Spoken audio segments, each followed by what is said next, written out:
പരമദിവ്യകാരുണ്യത്തിന് ആരാധനയും സ്തുതിയും പുകഴ്ചയും ഉണ്ടായിരിക്കട്ടെ. പരിശുദ്ധ പരമദിവ്യകാരുണ്യത്തിന് ആരാധനയും സ്തുതിയും പുകഴ്ചയും ഉണ്ടായിരിക്കട്ടെ. പരിശുദ്ധ പരമദിവ്യകാരുണ്യത്തിന് ആരാധനയും സ്തുതിയും പുകഴ്ചയും ഉണ്ടായിരിക്കട്ടെ.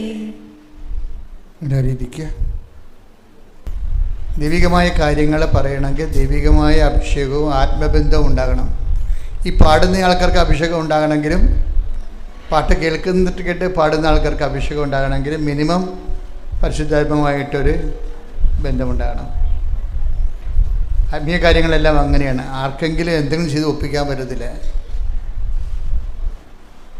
ഇനി കറക്റ്റായിട്ടാണ് ദൈവ വഴികളിലാണ് എങ്കിൽ നമുക്കുണ്ടാകുന്നൊരു ഗുണമെന്ന് പറയുന്നത് ഇപ്സോ ഫാക്ടോ നമുക്ക് അടയാളം ഉണ്ടാകും. നിങ്ങൾ കറക്റ്റ് ട്രാക്കിലാണെന്നുണ്ടെങ്കിൽ അപ്പോഴ് അടയാളം ഉണ്ടാകും. അടയാളമില്ലാതെ പോകുന്നു എന്ന് കണ്ടാൽ അതിൻ്റെ അർത്ഥം, പ്രത്യേകിച്ച് ഒരു അടയാളമില്ലാത്തൊരു കാലം എന്ന് പറഞ്ഞാൽ നല്ല ആഴമായ ആത്മബന്ധമുള്ളവർക്ക് ചിലപ്പോൾ അടയാളങ്ങൾ കിട്ടത്തില്ല. കാര്യം അടയാളങ്ങളില്ലാതെ തന്നെ അവർ ആത്മബന്ധത്തിലാവും. അവർക്ക് അടയാളങ്ങളില്ലെങ്കിലും ദൈവസാന്നിധ്യത്തെക്കുറിച്ച് അവിടെ ആത്മാവിന് നല്ല സംവേദനം ഉണ്ടാവും. ഫിസിക്കലായിട്ട് ഒരു സാധനം നമുക്ക് വേണ്ട ആവശ്യമില്ല. പക്ഷേ ഞാനൊരു 10-20 ലക്ഷം ആൾക്കാരെ കൗൺസിൽ ചെയ്യുമ്പോൾ നമുക്ക് മനസ്സിലായിരിക്കുന്നത്, അടയാളം ആവശ്യമില്ലാത്ത ആൾക്കാർ വെറും ഒരു 5% മാത്രമേ ഉള്ളൂ. ബാക്കി 95% അടയാളം ആവശ്യമുണ്ട്. അപ്പോൾ നമുക്കെല്ലാവർക്കും അടയാളം ആവശ്യമുണ്ട്.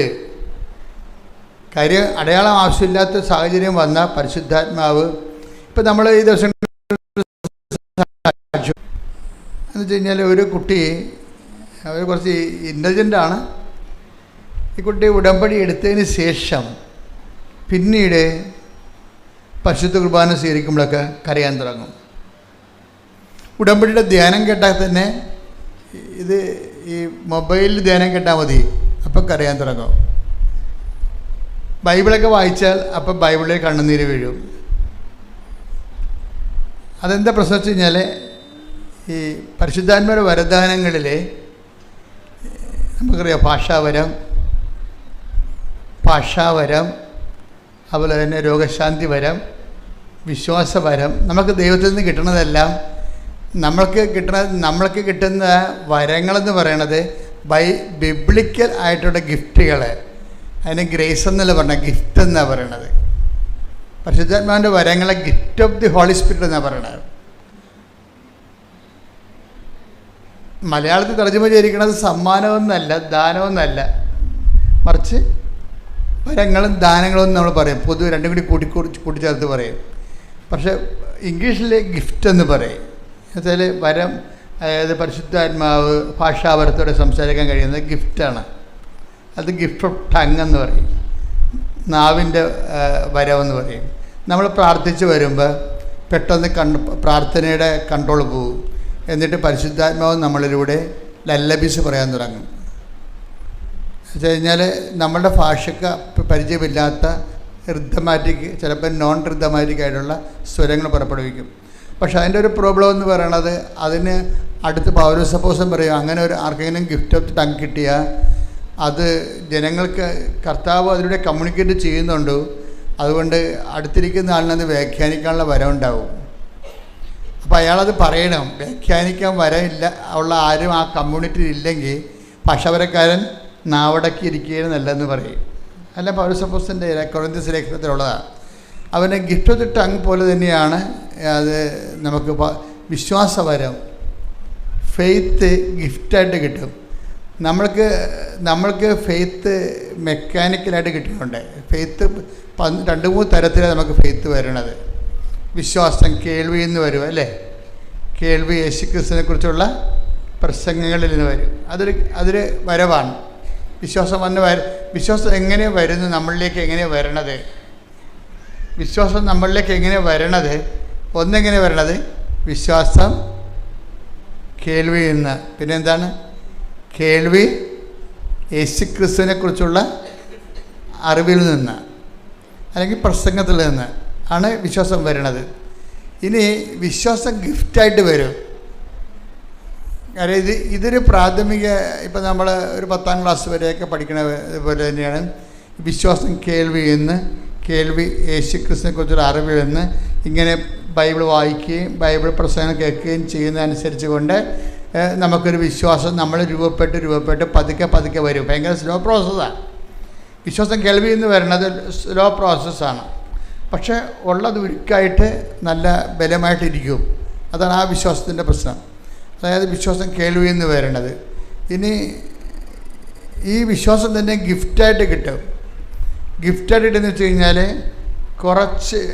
കുറച്ച് നമ്മൾ വിശ്വസിച്ച് നിൽക്കുന്നു. വിശ്വാസത്തിന് വലിയ ഗ്രോത്തൊന്നുമില്ല. പക്ഷെ നമുക്ക് ഭയങ്കരമായ ആഗ്രഹമാണ് വിശ്വാസത്തിൽ വളർന്നേ പറ്റത്തുള്ളൂ.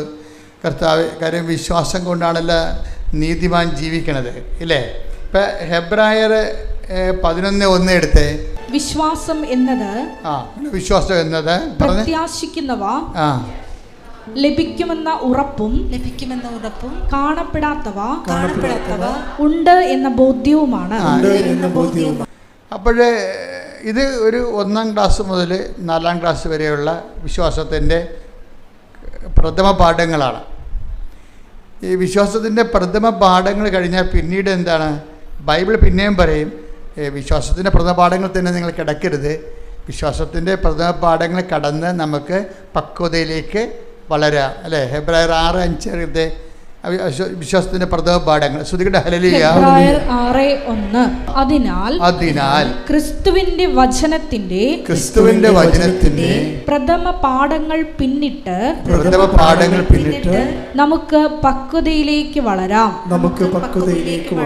ഇതാണ് ഞാൻ പറയണത് എപ്പോഴും. അതായത് വിശ്വാസം എന്ന് പറയണത് ഈ ക്രൊണോളജിക്കൽ ഗ്രോത്ത്. നമുക്ക് ശരീരം വളരുന്നു. നിനക്ക് 25 വയസ്സുണ്ട്, ഓക്കെ. പക്ഷേ നീ ആത്മീയതയിൽ തോറ്റ കക്ഷിയാണോ ജയിച്ച കക്ഷിയാണോ എന്ന് അറിയണമെങ്കിൽ 25 വയസ്സിൻ്റെ ഫെയ്ത്ത് ലെവൽ ഉണ്ടാകണം. 25 വയസ്സിൻ്റെ ഫെയ്ത്ത് ലെവൽ ഉണ്ടാകണം. ചില ആൾക്കാർക്ക് ഇത് എടുത്താൽ പൊങ്ങാത്തതിൻ്റെ കാരണം ഇവരുടെ ഫെയ്ത്ത് ലെവൽ താഴെയാണ്. അവരുടെ പ്രായത്തിനൊത്ത വിശ്വാസമില്ല.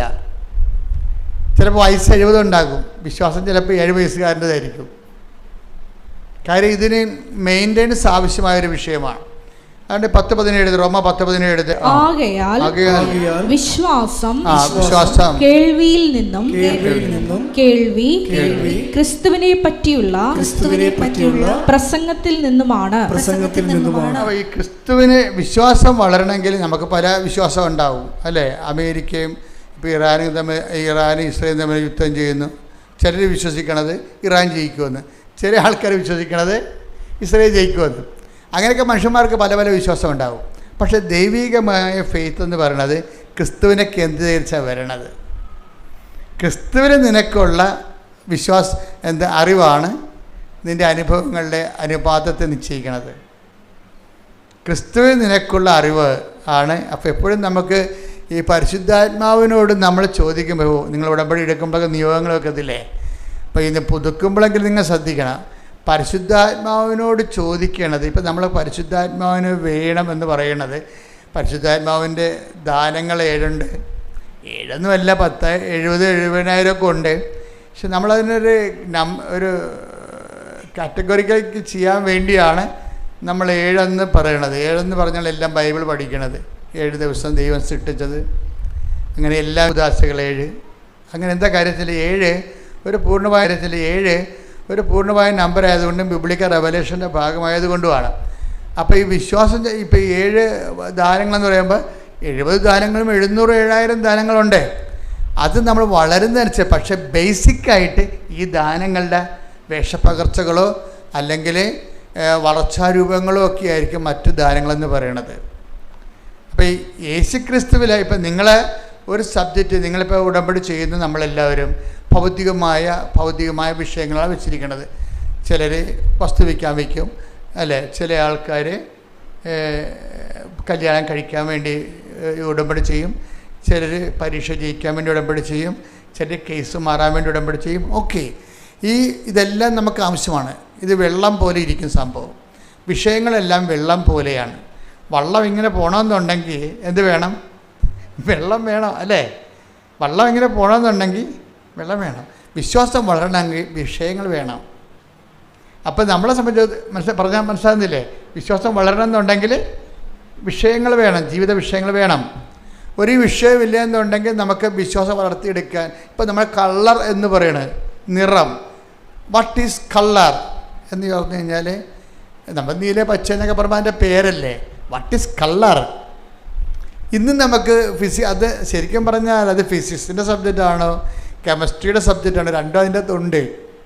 കെമിസ്ട്രിയുടെ കണ്ടൻറ്റും ഉണ്ട്, ഫിസിക്സിൻ്റെ കണ്ടൻറ്റും കളറിലുണ്ട്. പക്ഷേ കളർ എന്താണെന്ന് ആർക്കും അറിയത്തില്ല.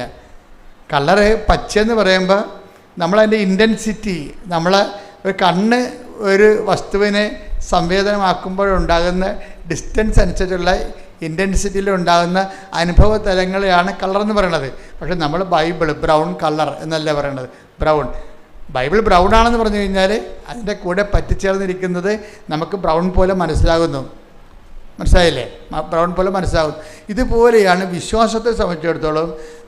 വിശ്വാസം പലപ്പോഴും സാധാരണ മനുഷ്യർക്ക് വിഷയബന്ധിയാണ്. ഒരു വിഷയം എന്താണ്? ഒരു വിഷയം, നമ്മൾ പരീക്ഷ അല്ലെങ്കിൽ കല്യാണം അല്ലെങ്കിൽ മക്കളില്ല എന്നിപ്പോൾ കഴിഞ്ഞ ദിവസം കൊണ്ട് ഒരു സാക്ഷ്യം എന്ന് പറയുന്നത് വിശ്വാസം കാണപ്പെടാത്തതുണ്ട് എന്നുള്ളതാണ് അല്ലേ? നമ്മൾ വായിച്ചില്ലേ? ഹെബ്രായർ എന്താ പറഞ്ഞത്? ഹെബ്രായർ 11:1 എന്താ പറഞ്ഞത്? വിശ്വാസം പറഞ്ഞ് വിശ്വാസം കാണപ്പെടാത്തത് ഉണ്ട്. പിന്നെ എന്താണ്?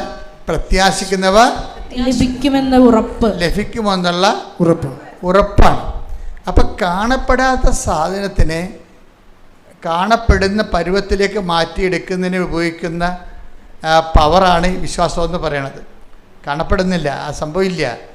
കഴിഞ്ഞ ദിവസങ്ങളിൽ ഒരു സാക്ഷിയുടെ പറഞ്ഞത് ഒരു കുഞ്ഞിനെ, അത് 14 വയസ്സായി, 14 വയസ്സായിട്ടും ഗർഭപാത്രമില്ല. അപ്പം അമ്മയ്ക്ക് ഭയങ്കര കരച്ചിൽ. കാര്യം എന്താ? ഗർഭപാത്രം ഇല്ലെങ്കിൽ ഉള്ള അവസ്ഥ എന്താ? ഇങ്ങനെ നമുക്ക് സങ്കീർണങ്ങളും മനസ്സിലാക്കാൻ പറ്റാത്തവരുടെ ജീവിത അനുഭവ തലങ്ങൾ നിൽക്കുമ്പോൾ വിശ്വാസമാണ് നമുക്ക് ആശ്വാസം നൽകണത്. എന്താണ് വിശ്വാസം? നമ്മൾ എന്ത് പറയും? കാണപ്പെടാത്തത് ഉണ്ട്. ഉണ്ട്. പിന്നെന്താണ്? പ്രത്യാശിക്കുന്നവ ലഭിക്കും.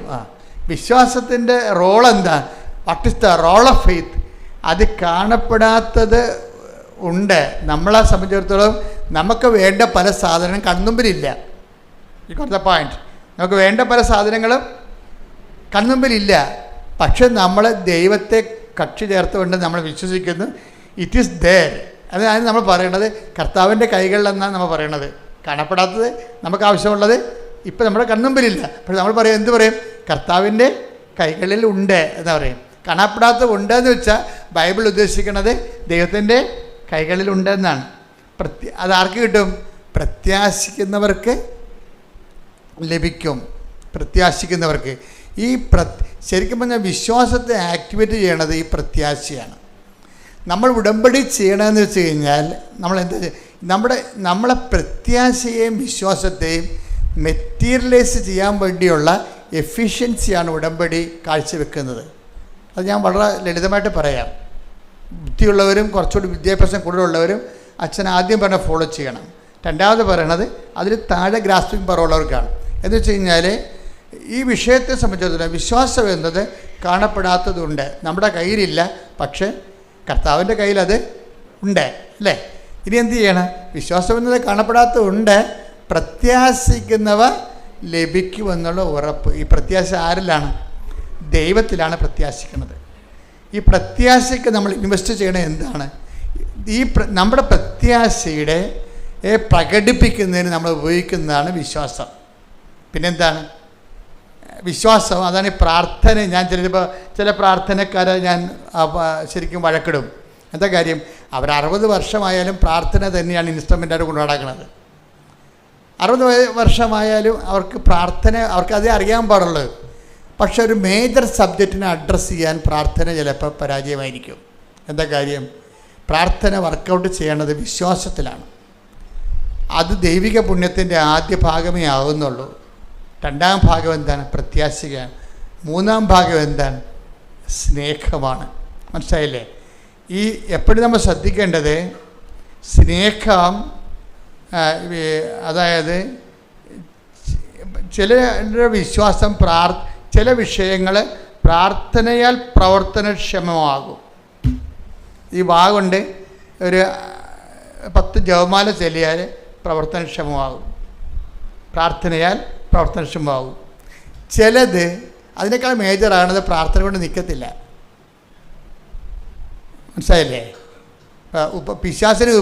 പിശാസിനെ പുറത്താക്കുന്ന കാര്യം പറയുമ്പോൾ എന്തുകൊണ്ടാണ് ഞങ്ങൾക്ക് പിശാസിനെ പുറത്താക്കാൻ കഴിയാതിരുന്നതെന്ന് പറയുമ്പോൾ അതൊന്ന് വായിച്ചേ, ആ ഭാഗം ഒന്ന് വായിച്ചേ. കർത്താവ് താപോലിൽ നിറങ്ങുന്നില്ലേ? നിങ്ങൾ ശ്രദ്ധിച്ച് കേൾക്കണം കേട്ടോ, ഇത് ഇത്തിരി പാടുള്ള പരിപാടിയാണ്. എന്നാലും അറിയണം, ഉടമ്പടിയിലേക്ക് ഇങ്ങനെ 10-100 ധ്യാനം കൂടി എന്ന് പറയുമ്പോൾ ആദ്യത്തെ ധ്യാനം തന്നെ ഞാൻ പറഞ്ഞുകൊണ്ടിരുന്നു കഴിഞ്ഞാൽ നിങ്ങൾ ഈ പറഞ്ഞ പോലെ വിശ്വാസത്തിന് ബാലപാഠങ്ങളിൽ കിടക്കും. ഉടമ്പടിയുടെ പുതുക്കൽ കൂടുന്നതനുസരിച്ച് കൊണ്ട് നിങ്ങൾ ഗ്രേഡ് വർദ്ധിക്കണം, കപ്പാസിറ്റി വർദ്ധിക്കണം. അത് വായിച്ചേ. തുല്യം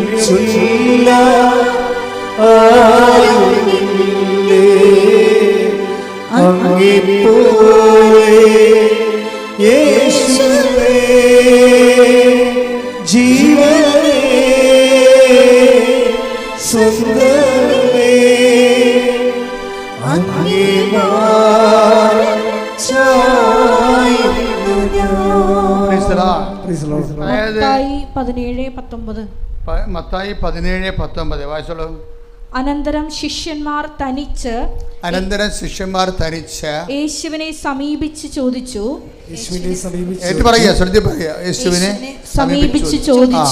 എന്തുകൊണ്ടാണ് അതിനെ ബഹിഷ്കരിക്കാൻ ഞങ്ങൾക്ക് കഴിയാതെ പോയത്? യേശു പറഞ്ഞു. ഇത് കണ്ടല്ലേ ഇതിന്റെ പോക്ക് കണ്ടല്ലേ? അപ്പം കഴിയാത്ത കാര്യങ്ങൾ അപ്പോസ്തലന്മാർക്ക് വരെ ഉണ്ടെന്നർത്ഥം. അപ്പം നിങ്ങൾക്ക് കഴിയണില്ലെന്ന് പറഞ്ഞാൽ അതിൻ്റെ അത് കാര്യമൊന്നുമില്ല. അപ്പോൾ കർത്താവിൻ്റെ കൂടെ നടന്നിട്ട് പോലും ചില കാര്യങ്ങൾ ചെയ്യാൻ അപ്പോസ്തലന്മാർക്ക് കഴിവില്ല. എന്തുകൊണ്ടാണ് കാര്യം? അതാണ് ഈ ഫസ്റ്റ് ലെവൽ ഫെയ്ത്ത് ഉപയോഗിച്ച് കഴിഞ്ഞാൽ ചില കാര്യങ്ങൾ കഴിയത്തില്ല, ഉറപ്പല്ലേ? ഫസ്റ്റ് ലെവൽ ഫെയ്ത്ത് ഉപയോഗിച്ചാൽ ചില കാര്യങ്ങൾ അപ്പോസ്തലന്മാർക്ക് പോലും കഴിയത്തില്ല. എന്നിട്ട് ഈശോ പറയും, നിങ്ങളെ ഇങ്ങനെയുള്ള ഇതിൽ ഗ്രേഡ് കൂടിയ സംഭവമാണ്. ഈ ഗ്രേഡ് കൂടിയ സംഭവങ്ങളെ അഭിമുഖീകരിക്കുമ്പോൾ നിങ്ങളുടെ വിശ്വാസം പോരാതെ വരും. പിന്നെ എന്ത് ചെയ്യണം? പ്രാർത്ഥന വേണം. പിന്നെ എന്ത് ചെയ്യണം? ചിലത് പ്രാർത്ഥന കൊണ്ട് ശരിയാകത്തില്ല. എന്താ കാര്യം? ചില കയ്യെഴുത്ത് പ്രതികളിൽ പ്രാർത്ഥന കൊണ്ടല്ലാതെ കിടക്കുന്നുണ്ടെങ്കിലും ചില കയ്യെഴുത്ത് പ്രതികളിൽ കിടക്കണ എന്താണ്? നമ്മളെ അതായത് മൊബൈലിൽ കാണത്തില്ലത്. അതായത് മത്തായി 17 ബൈബിളിലെ മത്തായി 17 അധ്യായത്തിൻ്റെ താഴെ ടിപ്പണിയിലുണ്ട്, അതായത് ഫുഡ് നോട്ടിലുണ്ട്. എന്താ പറഞ്ഞിരിക്കുന്നത്? ചില കയ്യെഴുത്ത് പ്രതികളിൽ 17 അധ്യായം 21 വാക്യമായി പ്രാർത്ഥനയും ഉപവാസവും വഴി അല്ലാതെ ഈ വർഗത്തെ പുറത്താക്കാനാവില്ല എന്ന് ചേർത്ത് കാണുന്നു. Praise the Lord. ചില ബന്ധനങ്ങൾ അഴിക്കണമെങ്കിൽ പ്രാർത്ഥന മാത്രം പോരാ, പിന്നെന്ത് വേണം? ഉപവാസം വേണം. മനസ്സിലായില്ലേ? അതാണ് ഈ ഉടമ്പടിയിൽ ഉപവാസം ചേർത്തിരിക്കുന്ന കാര്യം. മേജർ കാര്യങ്ങളെ പൊക്കിയെടുക്കാൻ വേണ്ടിയാണ്, ബലം കിട്ടാൻ വേണ്ടിയാണ്. ഇപ്പം 5 കിലോ പൊക്കണമെങ്കിലും 10 കിലോ പൊക്കണമെങ്കിലും ഒരേ ബലം മതിയാണ്. 5ാം ക്ലാസ്സുകാരൻ ചിലപ്പോൾ 5 കിലോ പൊക്കും. പക്ഷേ 5 കിലോ അവന് 10 കിലോ അവന് പൊക്കേണ്ടി വന്നു കഴിഞ്ഞാൽ എന്ത് ചെയ്യും? പൊക്കത്തില്ല. അപ്പോൾ എന്ത് ചെയ്യും? 10ാം ക്ലാസ്സുകാരൻ അവൻ്റെ ബോഡി വെയിറ്റ് 10ാം ക്ലാസ്സിൻ്റെ ശരീരപ്രകൃതിയുള്ള ആളിന് അത് പൊക്കാം. അപ്പോൾ വിശ്വാസം നമ്മുടെ നമ്മുടെ ശരീരത്തിൻ്റെ വയസ്സ് വളരണ പോലെ വിശ്വാസം വളരണം എന്നുണ്ടാകുന്ന നോക്കണം. നമ്മളെപ്പോഴും എൻ്റെ കൂടെ ആപ്പിള്ളി എന്നും പറഞ്ഞുകൊണ്ട് ഒരു ബ്രദറുണ്ടായിരുന്നു. ഞാൻ എൻ്റെ ജീവിതത്തിൽ അയാളെക്കുറിച്ച് എഴുതിയിട്ടുണ്ട്. അപ്പോൾ ഞങ്ങൾ രണ്ടും കൊന്തയെല്ലാം നിൽക്കും. സെമിനാരി ഇംഗ്ലീഷ് കൊന്ത. അപ്പോൾ കൊന്തയിലുള്ള സമയത്ത് ആപ്പിളിയുടെ കയ്യിലൊരു കൊന്ത ഉണ്ടാകും, എൻ്റെ കയ്യിലും കൊന്ത ഉണ്ടാകും. ഞാനിങ്ങനെ അച്ഛന്മാരെ പേടിച്ചും ദൈവത്തിനെ പേടിച്ചുമൊക്കെ കൊന്തയെല്ലാം വൃത്തിമേനയായിട്ട് ചൊല്ലിക്കൊണ്ടിരിക്കുകയാണ്. ആപ്പിളിൽ എന്ന് വെച്ചാൽ ആപ്പിളിൻ്റെ മെയിൻ പരിപാടി ഞങ്ങൾക്കവിടെ സെമിനാരി ബാസ്കറ്റ് കളിക്കാം, ഫുട്ബോൾ കളിക്കാം, അതുപോലെ തന്നെ കരാട്ടയ്ക്ക് പോകാം. എന്ത് വേണമെങ്കിലും വൈകുന്നേരം 5 മണിക്ക് 1 മണിക്കൂർ എന്ത് വേണമെങ്കിലും ചെയ്യാം. ഫിസിക്കലായിട്ട് എക്സസൈസിൻ്റെ ടൈമാണ്. ആപ്പിളിൽ ഇതൊന്നും പോകത്തില്ല. ആപ്പിൾ ജിംനേഷ്യത്തിലേ പോകത്തുള്ളൂ. ആ സമയത്ത് ആപ്പിളിൻ്റെ ജിംനേഷ്യത്തിലേ പോകത്തുള്ളൂ. അപ്പോൾ ആപ്പിൾ എന്നാ ചെയ്യണമെന്ന് വെച്ചാൽ ഇത് കുളിച്ച് കഴിഞ്ഞിട്ട് ഈ ജിംനേഷ്യത്തിൽ പോയിട്ട് വന്നിട്ട് കുളിക്കും. ശരീരം തണുത്ത് കഴിയുമ്പോൾ കുളിച്ച് വന്നിട്ട് ഞങ്ങളെല്ലാം പിന്നെ കൊന്തക്ക് കയറും. കൊന്തക്ക് കയറുന്ന സമയത്തെല്ലാം ആപ്പിൾ ജിംനേഷ്യത്തിൽ ഇരിക്കുന്ന സമയത്ത് കണ്ണാടി വെച്ചുകൊണ്ട് ഏത് മസിലാണ് പൊങ്ങിയത്, എത്താണ് താന്നത്, വയറിൽ എത്ര മസിൽ വന്ന്, 6 പാക്ക് വന്നാൽ ഇപ്പം 4 വന്നുള്ള 5 വന്നാന്നൊക്കെ നോക്കിക്കൊണ്ടിരിക്കും. കണ്ണാടി നോക്കത്തില്ലേ? അതുപോലെ ഈ കൊന്തയിലുള്ള സമയത്ത് കണ്ണാടി നോക്കാൻ പറ്റത്തില്ല. കൊന്തയിലുള്ള സമയത്ത് ശരീരം ഈ ഇവിടം വരെ ഉടുപ്പിട്ടിരിക്കുകയല്ലേ, ആപ്പിൾ നോക്കണ ഈ മസിൽ ചുരുട്ടി എന്നെ കാണിക്കും കൊന്തയിട്ടൊക്കെ. ഇതിനെതിരെ മസിൽ എന്നുവെച്ചാൽ എൻ്റെ കയ്യിൽ മസിലൊന്നും ഇല്ലല്ലോ, ആപ്പിളിൻ്റെ കയ്യിൽ 5-6 മസിലുണ്ട്. അതിങ്ങനെ ഡംബൽസ് പിടിച്ച് മസിലുണ്ടാക്കിയതാണ്. ഇപ്പോൾ നന്മ നിറഞ്ഞ പറയുന്നത് ജല്ലിക്കെട്ടിക്കുന്ന സമയത്ത് പരിശുദ്ധ പറഞ്ഞ് ചെല്ലുമ്പോൾ ആപ്പിളി കൈ ചുരുട്ടി എന്നെ കാണിക്കും. നോക്കിയേ എത്ര മസിലായെന്ന് നോക്കി. എന്നാ പറ്റി? ആപ്പിളി ആ കൊല്ലം തന്നെ സെമേരിന്ന് പോയി. അതാണ് വിഷയം. എന്നാലും ഞാൻ ആപ്പിളി എപ്പോഴും ഓർത്തിരിക്കും. ഇന്നിപ്പോൾ ഹൈക്കോടതിയിൽ വലിയ വക്കീലാണ് പുള്ളി. കാരണം അദ്ദേഹത്തിൻ്റെ വിളി അതായിരുന്നു. പക്ഷേ ഞാനിവിടെ നിൽക്കുന്നു. അതാണ് വിഷയം. നമ്മളെങ്ങനെ ദൈവദിനത്തിനെ പെരുമാറുന്നത് അതനുസരിച്ചായിരിക്കും നമ്മളുടെ ഭാവിയെല്ലാം നിശ്ചയിക്കപ്പെടുന്നത്. അപ്പോൾ എന്താ വിഷയം എന്ന് വെച്ച് കഴിഞ്ഞാൽ, ആ മനുഷ്യൻ പ്രാർത്ഥന ഇടക്ക് പോലും അയാൾ നോക്കിയത് മസിലെത്തണം, കട്ട കൂടി എന്നാണ് നോക്കുന്നത്. അത് അയാൾക്ക് ആ ശരീരത്തെക്കുറിച്ച് അത്രയും ജാഗ്രത ഉണ്ടല്ലോ. ഇത്രയെങ്കിലും ജാഗ്രത നമുക്ക് പ്രാർത്ഥനാ ജീവിതത്തെക്കുറിച്ച് ഉണ്ടാകണം. ഓരോ ദിവസം ചെല്ലും തോറും നമ്മുടെ വിശ്വാസം വളർന്നുവെന്ന് നമ്മൾ നോക്കിക്കൊണ്ടിരിക്കണം. മനസ്സിലായില്ലേ? അയാൾ പ്രാർത്ഥന ഇടക്ക് പോലും അയാളുടെ ശരീരം വളർന്നു എന്നാണ് നോക്കിക്കൊണ്ടിരിക്കുന്നത്. നമ്മൾ ഭക്ഷണം കഴിക്കുമ്പോഴും നിങ്ങൾ പോയി സിനിമ കണ്ടാലും ശരി, അപ്പോഴും വിശ്വാസത്തെക്കുറിച്ച് നമുക്കൊരു ജാഗ്രത ഉണ്ടാകണം. ഇതിൽ വളരുന്നുണ്ടോ ഒന്ന് പ്രാർത്ഥിച്ച്. കർത്താവായ ദൈവമേ, വയസ്സ് വളരുന്നതനുസരിച്ച് വിശ്വാസത്തിൽ വളർച്ച ഉണ്ടാകുവാൻ അങ്ങ് നൽകുന്ന വിഷയങ്ങളോട് സുവിശേഷ വിഹിതമായി പ്രതികരിക്കുവാൻ എന്നെ അനുഗ്രഹിക്കണം. ശ്രുതിക്കട്ടെ ഹല്ലേലൂയ.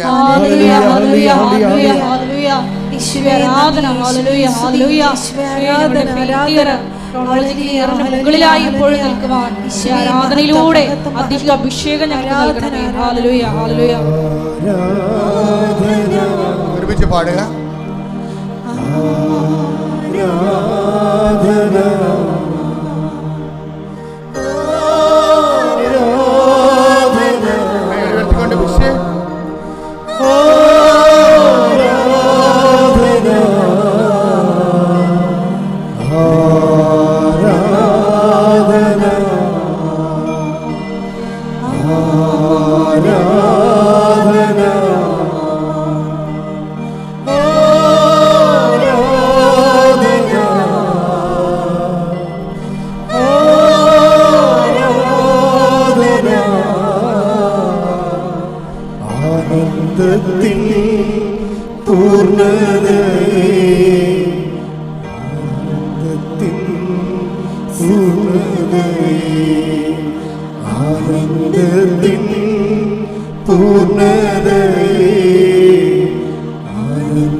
പരിശുദ്ധ പരമദിവ്യകാരുണ്യത്തിന് ആരാധനയും സ്തുതിയും പുകഴ്ചയും ഉണ്ടായിരിക്കട്ടെ. പരിശുദ്ധ പരമദിവ്യകാരുണ്യത്തിന് ആരാധനയും സ്തുതിയും പുകഴ്ചയും ഉണ്ടായിരിക്കട്ടെ. അതായത് നമ്മളിപ്പോൾ സംസാരിച്ചുകൊണ്ടിരിക്കുന്നത് വിശ്വാസത്തിൻ്റെ വളർച്ചയുടെ ഘട്ടങ്ങളെയാണ്. നമ്മൾ ഉടമ്പടിയിൽ ഇപ്പം നേരത്തെ എന്താ പറഞ്ഞത്? വിശ്വാസം കേൾവിയിൽ നിന്നും, അല്ലേ എന്നല്ലേ പറഞ്ഞത്? അതേതാണ് വചനം?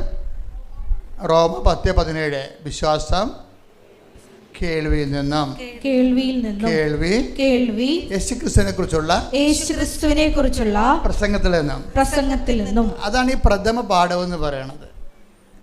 വിശ്വാസത്തിൻ്റെ പ്രഥമ പാഠമാണ്. ഇനി എന്താ പറയുന്നത്? വിശ്വാസം കേൾവി എന്ന് പറയുമ്പോൾ അറിവാണ്.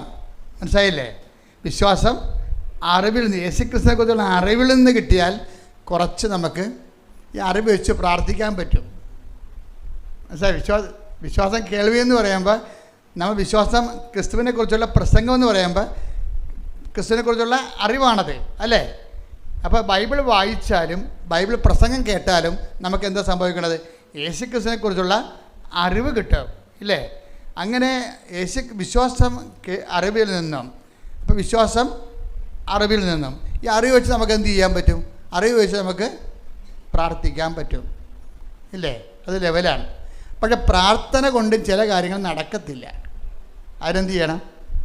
ഉപവസിക്കണം. അതാണ് 17:21. പ്രാർത്ഥന കൊണ്ടും ചില ഗ്രേഡുകൾ, അതായത് ചില ബന്ധങ്ങൾ, ആ പിശാചിനെ ഉപേക്ഷിക്കാൻ ഒഴിപ്പിക്കാൻ പത്തോസിന് പോലും കഴിഞ്ഞില്ല. അപ്പോൾ അവർ ചോദിച്ചു, ഒരു പ്രോബ്ലം ഉണ്ടല്ലോ, കർത്താവിനോട് ചോദിച്ചേ, കർത്താവ് എൻ്റെ വിശ്വാസ വളർച്ചയിലൊരു പ്രോബ്ലം ഉണ്ട്, എന്തുകൊണ്ടാണ് ഞങ്ങൾക്കതിനെ ഒഴിപ്പിക്കാൻ ആ ഒരു പ്രശ്നത്തിൽ നിന്ന് രക്ഷപ്പെടാൻ കഴിയാതിരുന്നത്? അപ്പം നിങ്ങൾ പല പ്രശ്നങ്ങൾ എഴുതിയിട്ടില്ലേ ഉടമ്പടിയിൽ, ഇല്ലേ? ചിലത് നിങ്ങൾക്ക് നടക്കത്തില്ല. അതെന്താ കാരണം?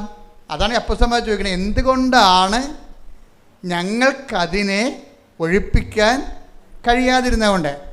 അപ്പോൾ കർത്താവ് എന്താ പറയണത്? നിങ്ങൾക്ക് വിശ്വാസം കുറവേ ഉള്ളൂ, അതാണ് കാരണം, അല്ലേ? അതിന് മറുപടി പറഞ്ഞത് എന്താണ്? 17:20.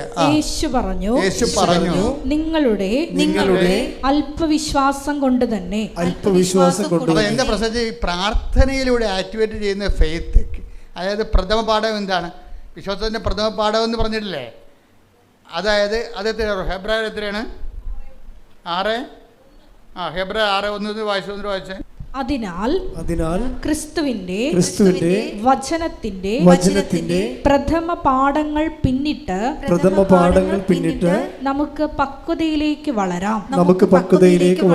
ഈ പ്രശ്നങ്ങൾ അധികരിക്കുന്നതിൻ്റെ ഉദ്ദേശം നമ്മളിങ്ങനെ ഫെയ്ത്ത് മച്യൂരിറ്റിയിലേക്ക് ദൈവം വളർത്തുകയാണത്, പിടികിട്ടിയേ? അല്ലാതെ ഇങ്ങനെ എന്തുകൊണ്ടാണ് ചില പറയാം. ഇപ്പോൾ പണ്ട് വിജയകുമാർ സാർ എന്നോട് പറയുമായിരുന്നു, പ്രോബ്ലംസ് ആർ ഇൻ ക്യൂ എന്നാണ് പറയണത്. അതായത് ഓരോ ദിവസവും ഓരോ പ്രശ്നം ഉണ്ടാകും. എത്ര പ്രാർത്ഥനയ്ക്ക് കുഴപ്പമൊന്നുമില്ല, വിശുദ്ധ ജീവിതത്തിന് കുഴപ്പമില്ല, പക്ഷേ പ്രശ്നം ഒഴിഞ്ഞിട്ട് നേരം ഉണ്ടാകത്തില്ല. അപ്പോൾ നമ്മളവർക്ക് അയ്യോ ഞാൻ ഇത്രയും പ്രാർത്ഥിക്കണമല്ലോ, എന്നിട്ട് എന്താണ് പിന്നെയും പ്രശ്നം തന്നെ? നമ്മളെന്താ ചെയ്യണത്? പിന്നെയും പ്രശ്നം ഉണ്ടാകാതിരിക്കാനാണ് നമ്മൾ ഈ ഉടമ്പടി എടുത്തിരിക്കുന്നത്, പിടിയിട്ടില്ലേ? നമ്മൾ പ്രാർത്ഥിക്കുന്നതിൻ്റെ ഉദ്ദേശം എന്താണ്? പിന്നെയും പ്രശ്നം ഉണ്ടാകാതിരിക്കാനാണ്. പക്ഷെ ചിലർ പറയും, അച്ഛാ നമുക്ക് ഈ പ്രാർത്ഥിക്കുന്നതോറും പ്രശ്നമാണല്ലേ അച്ഛാന്ന് ചോദിക്കും. ആ ചിലർക്ക് എങ്ങനെ അപ്പോൾ പ്രാർത്ഥിക്കാതിരിക്കണമല്ലേ നല്ലതെന്ന് ചോദിക്കും. അതാണ് അവർ ഉദ്ദേശിക്കണത്. പ്രാർത്ഥിച്ചില്ല പിന്നെ പ്രശ്നമില്ലല്ല, പ്രാർത്ഥിക്കുമ്പോഴല്ലേ ഈ പ്രശ്നം ഉണ്ടാകണത്. ചിലർക്ക് പ്രാർത്ഥിക്കുന്നതോറും പ്രശ്നം ഉണ്ടാകും. അപ്പോസ്തലന്മാർക്ക് പ്രാർത്ഥിക്കുന്നതോറും പ്രശ്നം ഉണ്ടായി. എന്താ പ്രശ്നം ഉണ്ടായത്? നേരത്തെ അവർക്ക് വിശക്കണ പ്രശ്നങ്ങളുള്ളു. അത് വലിയോടത്ത് നോക്കി കട്ടുതിന്ന ചെയ്യുമ്പോൾ പത്രോസ് വരെ കണ്ടവൻ്റെ പുരയിടത്തിൽ നിന്നും ഗോതമ്പ് കട്ടുന്ന പാർട്ടിയാണ്. അത് സാധാരണ മനുഷ്യരല്ലേ, അപ്പോൾ അതുകൊണ്ട് അതൊന്നും ഈശോയ്ക്ക് അതൊന്നും പ്രശ്നമല്ലേ. പക്ഷേ അങ്ങനെയാണെങ്കിലും ആ ഒരു ഫെയ്ത്തിലൊന്നും അത് പുള്ളിക്ക് ഉപവാസം ഇല്ലാഞ്ഞിട്ടല്ല അങ്ങനെ ചെയ്തത്. അപ്പോൾ ഈശോ എന്നാ പറയണത് കഴിഞ്ഞാൽ, ഇപ്പോൾ ഇറ്റ്സ് ഓക്കെ, പക്ഷേ ഒരു ഗ്രേറ്റർ പ്രോബ്ലം വന്നാൽ നീ ഗോതമ്പ് കട്ടുന്ന തീരത്തില്ല പ്രശ്നം. കാര്യം എന്താണ്? ഉപവസിക്കുക തന്നെ ചെയ്യണം, പിടിയിട്ടില്ലേ? അപ്പോൾ നീതീകരിച്ചായിരുന്നു. ഈ ആ ഭാഗം ഒന്ന് എടുത്തേ. മത്തായി 12-ാം അധ്യായം 1 മുതലുള്ള തിരുവചനങ്ങൾ. മത്തായി 12:1. അക്കാലത്ത് ഒരു സാബത്തിൽ യേശു ഗോതമ്പ് വയലിലൂടെ കടന്നു പോവുകയായിരുന്നു.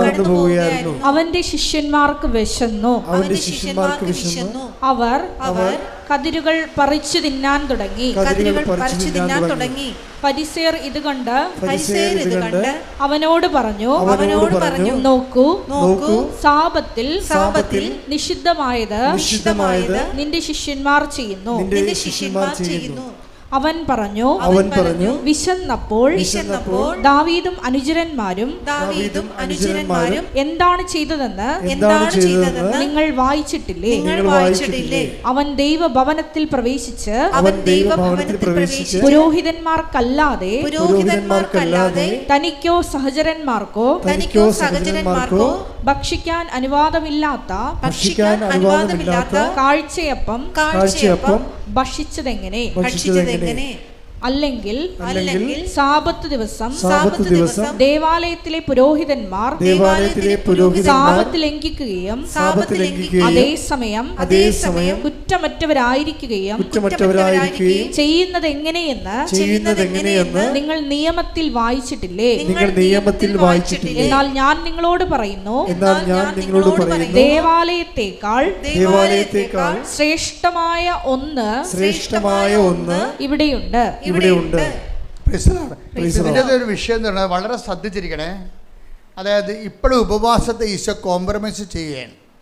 എന്താ കാര്യം? അവർക്ക് വിശന്ന് അവർ ഭക്ഷണം കഴിച്ചു. അവിടെ കയ്യില്ലായിരുന്നു. കണ്ട ഗോതമ്പ് പാടത്തൂടെ പോകുമ്പോൾ അവിടുന്ന് സാപത്തിൽ നിന്ന് പോലും അവർ ഭക്ഷണം എടുത്ത് കഴിച്ചപ്പോൾ കർത്താവ് വിശപ്പിന് പ്രാധാന്യം കൊടുത്ത് ഇറ്റ്സ് ഓക്കെ എന്ന് പറഞ്ഞു. പക്ഷേ ഈ ഉപവാസം ഇല്ല, പക്ഷേ പുള്ളി അവർ ഉപവസിക്കണില്ല. പക്ഷേ ഉപവാസം ഇല്ലാതെ ഇങ്ങനെ തിന്ന് നടന്നാൽ ചില സമയത്ത് അത് ഓക്കെ ആകത്തില്ല. അതുകൊണ്ടാണ് പിശാച് ബാധനെ കൊണ്ടുവരുന്നത്. പിടിയിട്ടില്ലേ? ഈ ഗോതമ്പ് കണ്ടവൻ്റെ വീട്ടിൽ നിന്ന് വരെ ഗോതമ്പും കണ്ടതിൽ നടന്ന പാർട്ടി ഒരു മേജർ പ്രോബ്ലം വന്നാൽ ഇവർ ജപ അടിക്കേണ്ടി വരും. പക്ഷെ അവരെന്നിട്ട് ആ പിശാച് ബാധന ഇവർ മണ്ണും കുത്തി എറിഞ്ഞിട്ട് ഓടിച്ച് കളഞ്ഞു. ഇവരോടി, പിശാച് ബാധന ഓടിയില്ല, ഇവരോടി. അവർക്ക് വലിയ ക്ഷയമായി. ഉപവാസത്തിൽ നിങ്ങൾ ഉപവാസം ഉടപ്പിയാൽ എപ്പോഴെങ്കിലും നിങ്ങൾക്ക് ക്ഷയമുണ്ടാവും. എന്താ കാര്യം? ഒരു മേജർ പ്രോബ്ലം വരണതിൻ്റെ ഉദ്ദേശം നിങ്ങൾ ഉപവസിച്ച് ബലം പ്രാപിക്കാൻ വേണ്ടിയാണ് വരണത്. അപ്പോൾ അപ്പോസ്തലന്മാർ വന്ന് ചോദിച്ചു. അതെവിടെയാണ് ചോദിച്ചിരിക്കണേ? മത്തായി 17:19. അനന്തരം ശിഷ്യന്മാർ തനിച്ച് യേശുവിനെ സമീപിച്ച് ചോദിച്ചു, എന്തുകൊണ്ടാണ് അതിനെ ബഹിഷ്കരിക്കാൻ ഞങ്ങൾക്ക് കഴിയാതെ പോയത്? യേശു പറഞ്ഞു, നിങ്ങളുടെ അല്പവിശ്വാസം കൊണ്ട് തന്നെ. അപ്പോൾ ഈ ഉപവാസത്തിൽ സ്കൾക്കിങ് ഉണ്ടാക്കുന്നത് എന്തുകൊണ്ടാണ്? അല്പവിശ്വാസമാണെന്ന് മനസ്സിലായില്ലേ? ഇപ്പം ഇതിങ്ങനെയാണ് കർത്താവ് നമ്മളെ പഠിപ്പിക്കുന്നത്. ഇപ്പം നിങ്ങൾ ഉപവസിക്കണില്ല, ഉഴപ്പി. അപ്പോൾ നിങ്ങൾ പറയാം, ആൾക്ക് 60 വയസ്സായി, എനിക്ക് ഉപവസിക്കേണ്ട കാര്യമില്ലെന്ന് പറയും. ഒരാൾ പറയാം, എനിക്ക് രോഗമാണ്, സഭ പറഞ്ഞിട്ടുണ്ട് രോഗികൾക്ക് ഉപവസിക്കേണ്ട കാര്യമില്ലെന്ന്. അപ്പോൾ എന്തെങ്കിലും മുട്ടായി വിത്തിയൊക്കെ എടുത്തിട്ട് മുടന്തന്യായം പറഞ്ഞിട്ട് നമ്മൾ ഉത്തരവാദിത്വം സ്കൾക്ക് ചെയ്യും. അതിൻ്റെ കാര്യം എന്താണ്? എന്തുകൊണ്ടാണ് ചെയ്യാൻ പറ്റാവന്? അല്പവിശ്വാസമാണ്. ചില ഉടമ്പടി എടുക്കുന്നുണ്ട്, പക്ഷെ ഉപവസിക്കണില്ല. അതിൻ്റെ കാര്യം എന്താണ്? അപ്പോൾ നിങ്ങൾക്ക് മേജർ പ്രോബ്ലത്തെ കൈകാര്യം ചെയ്യാൻ പറ്റത്തില്ല. എന്തുകൊണ്ടാണ് ഞങ്ങൾക്ക് അതിനെ ബഹിഷ്കരിക്കാൻ കഴിയാതിരുന്നത്? ഇപ്പോൾ കർത്താവ് എന്താ പറയണത്? 17:21. അതായത് പ്രാർത്ഥനയും ഉപവാസവും കൊണ്ടല്ലാതെ നിങ്ങൾക്കതിനെ ബഹിഷ്കരിക്കാൻ കഴിയുകയില്ല. അപ്പോൾ ഉപവാസം രംഗത്ത് വന്ന് കർത്താവ് 17 മത്തായി 12 കോംപ്രമൈസ് ചെയ്ത ഉപവാസം ഇപ്പം എന്താണ്? മസ്റ്റായിട്ട് വന്നു. 4ാം ക്ലാസ്സിൽ പഠിക്കേണ്ടെന്ന് പറഞ്ഞ് വിട്ട ലെസനാണ്, പക്ഷേ എപ്പോഴായാലും പഠിക്കാൻ പറ്റത്തില്ല. 10ാം ക്ലാസ് ആയപ്പോൾ ആ ലെസൺ വീണ്ടും ചോദിച്ചു. 4ാം ക്ലാസ് ആയതുകൊണ്ടാണ് അത് പഠിക്കേണ്ടെന്ന് പറഞ്ഞത്. അത് നിങ്ങൾക്ക് തലേ കയറത്തില്ലെന്ന് പറഞ്ഞത്. പക്ഷെ പഠിക്കാൻ മുന്നോട്ട് പോകാൻ പറ്റത്തില്ല. ഉപവാസത്തെ നമുക്ക് സ്കൾക്ക് ചെയ്യാൻ പറ്റത്തില്ല. ഇനി എന്താ പ്രോബ്ലം എന്ന് വെച്ച് കഴിഞ്ഞാൽ, ഉപവാസവും പ്രാർത്ഥനയും എന്ന് പറയുമ്പോഴും വരുന്നൊരു വിശ്വാസം എന്ന് പറയുന്നത്, പ്രാർത്ഥനയെന്ന് പറഞ്ഞാൽ വിശ്വാസം കൊണ്ടല്ലേ ആൾക്കാർ പ്രാർത്ഥിക്കണത്. പിന്നെ എന്താണ് ഉപവസിക്കണത്? എന്താണ്? പ്രത്യാശിച്ച ആൾക്കാരെല്ലാവരും ഉപവാസത്തോടെയാണ് കർത്താവിനെ കാത്തിരുന്നത്. മനസ്സിലായില്ലേ? ഇപ്പം മാതാവൊക്കെ എന്ത് ഉപവാസത്തിൻ്റെ ആൾക്കാരാണ്. എല്ലാ ചേടത്തിമാരും എല്ലാ സ്ത്രീകളും കർത്താവ് ദൈവപുത്രൻ അവിടെ ഉദരത്തിൽ ജനിക്കുമെന്ന് വിചാരിച്ചുകൊണ്ട് ഉപവസിച്ചുകൊണ്ടിരുന്നതാണ്. ഉപവാസം എന്ന് പറഞ്ഞാൽ കാത്തിരിപ്പാണ് ഉദ്ദേശിക്കുന്നത്, പ്രത്യാശയാണ്. മനസ്സിലായില്ലേ? ഉപവാസം എന്ന് പറഞ്ഞാൽ എന്തിനാണ് നമ്മൾ ഉപവസിക്കുന്നത്? പ്രത്യാശയുടെ പ്രകടന രൂപമാണ് ഉപവാസം. അല്ല പട്ടിണി നിന്നിട്ട് നമ്മൾ വയറും കുഞ്ഞിട്ട് കർത്താവ് ഞാൻ കട്ടപ്പെട്ട കണ്ടില്ല കർത്താവ്, ഈ ത്യാഗങ്ങളും കണ്ട് കർത്താവ് എന്നെ എന്തെങ്കിലും സഹായിക്കും, അതിനല്ല ഉദ്ദേശിക്കുന്നത്. ഉപവാസം എന്ന് പറയുന്നത് പ്രത്യാശ എന്ന പുണ്യം ആക്ടിവിറ്റി ചെയ്യണം. നമ്മൾ ആദ്യം പ്രാർത്ഥിച്ചു അല്ലേ? പ്രാർത്ഥന എന്താണ്? വിശ്വാസം എന്ന പുണ്യമാണ് പ്രാർത്ഥനയിലൂടെ നമ്മൾ ആക്ടിവിറ്റി ചെയ്യണത്. ഉപവാസം എന്താണ്? പ്രത്യാശ എന്ന പുണ്യം നമ്മൾ ആക്ടിവിറ്റി ചെയ്യും. കാരണം എന്താണ്? പിതാക്കന്മാർ എല്ലാവരും പ്രാർത്ഥിച്ച് ഉപവസിച്ചുമാണ് ദൈവത്തിൻ്റെ അനുഗ്രഹങ്ങളെ കാത്തിരുന്നത്. ഇന്ന് സ്തുതിക്കട്ടെ. ഹല്ലേലൂയ.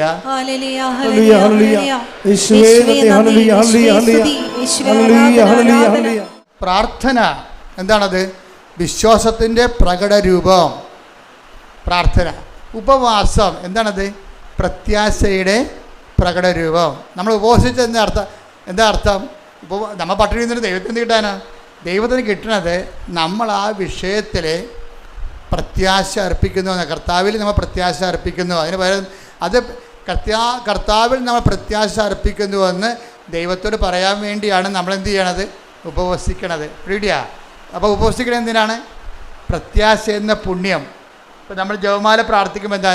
ഞങ്ങൾ പ്രത്യാശ എന്ന പുണ്യമുണ്ടായി വർദ്ധിക്കുവാൻ നിരത്തിക്കുവാനോട് അപേക്ഷിക്കണമേ. അതുതന്നെയാണ് നമ്മൾ ഉപവസിച്ചുകൊണ്ട് ദൈവത്തോട് പറയുന്നത്. എന്താണ്? ഞാൻ ഉപവസിക്കുന്നു. കാര്യം എന്താണ്? നിന്നിലുള്ള എൻ്റെ പ്രത്യാശയെ ഞാൻ പ്രകടിപ്പിക്കുന്നു. മനസ്സിലായില്ലേ? അപ്പോൾ ഇപ്പോൾ ഓരോ പ്രോബ്ലംസിനും കറസ്പോണ്ടായിട്ടുള്ള മെഷീനറിയാണ് ഉപയോഗിക്കേണ്ടത്. ഇപ്പോൾ ചില സ്ക്രൂ ഒക്കെ തിരിക്കാൻ സ്ക്രൂ ഡ്രൈവർ ഒരു 8-ൻ്റെ സ്ക്രൂ തന്നെ സ്പാനർ എടുക്കുമ്പോൾ 8-ൻ്റെ സ്പാനർ എടുത്തതെന്ന് പറയത്തില്ലേ, അപ്പോൾ അത് 8-ൻ്റെ തിരിച്ച് കഴിഞ്ഞാൽ അത് തിറങ്ങും. ചിലത് പറയും ഇത് 8-ൻ്റെ പിടിക്കണില്ല 14-ൻ്റെ എടുക്കാൻ പറയും. അപ്പോൾ മെക്കാനിസ്റ്റുകൾ ഉടനെ 14-ൻ്റെ എടുത്ത് കൊടുക്കും. അപ്പോൾ 14 ഇട്ട് തിരിക്കും. അപ്പോൾ ചിലത് പ്രാർത്ഥന കൊണ്ട് നടക്കത്തില്ല, 8-ൻ്റെ കൊണ്ട് നടക്കത്തില്ല. പിന്നെ എന്ത് ചെയ്യും? ഉപവാസം കയറ്റിവിടും 14-ൻ്റെത്. ചിലത് 14-ൻ്റെ കൊണ്ട് നടക്കത്തില്ല, ചില ഡ്രില്ലർ കൊണ്ടുവന്നിട്ട് തിരിക്കേണ്ടി വരും ആ സാധനം. അതിനാണ് സ്നേഹം എന്ന് പറയണത്. വിശ്വാസം അറിവ് കൊണ്ട് വിശ്വാസത്തിന് ആദ്യ നിലവാരം പ്രഥമ പാഠങ്ങൾ എന്തിനുള്ളതാണ്? പിന്നിടാൻ വേണ്ടിയുള്ളതാണ്, തള്ളിക്കളയാൻ വേണ്ടിയുള്ളതാണ്. അവിടെ 90 വയസ്സ് വരെ പ്രഥമ പാഠം കടിച്ചതും കിടക്കരുത്.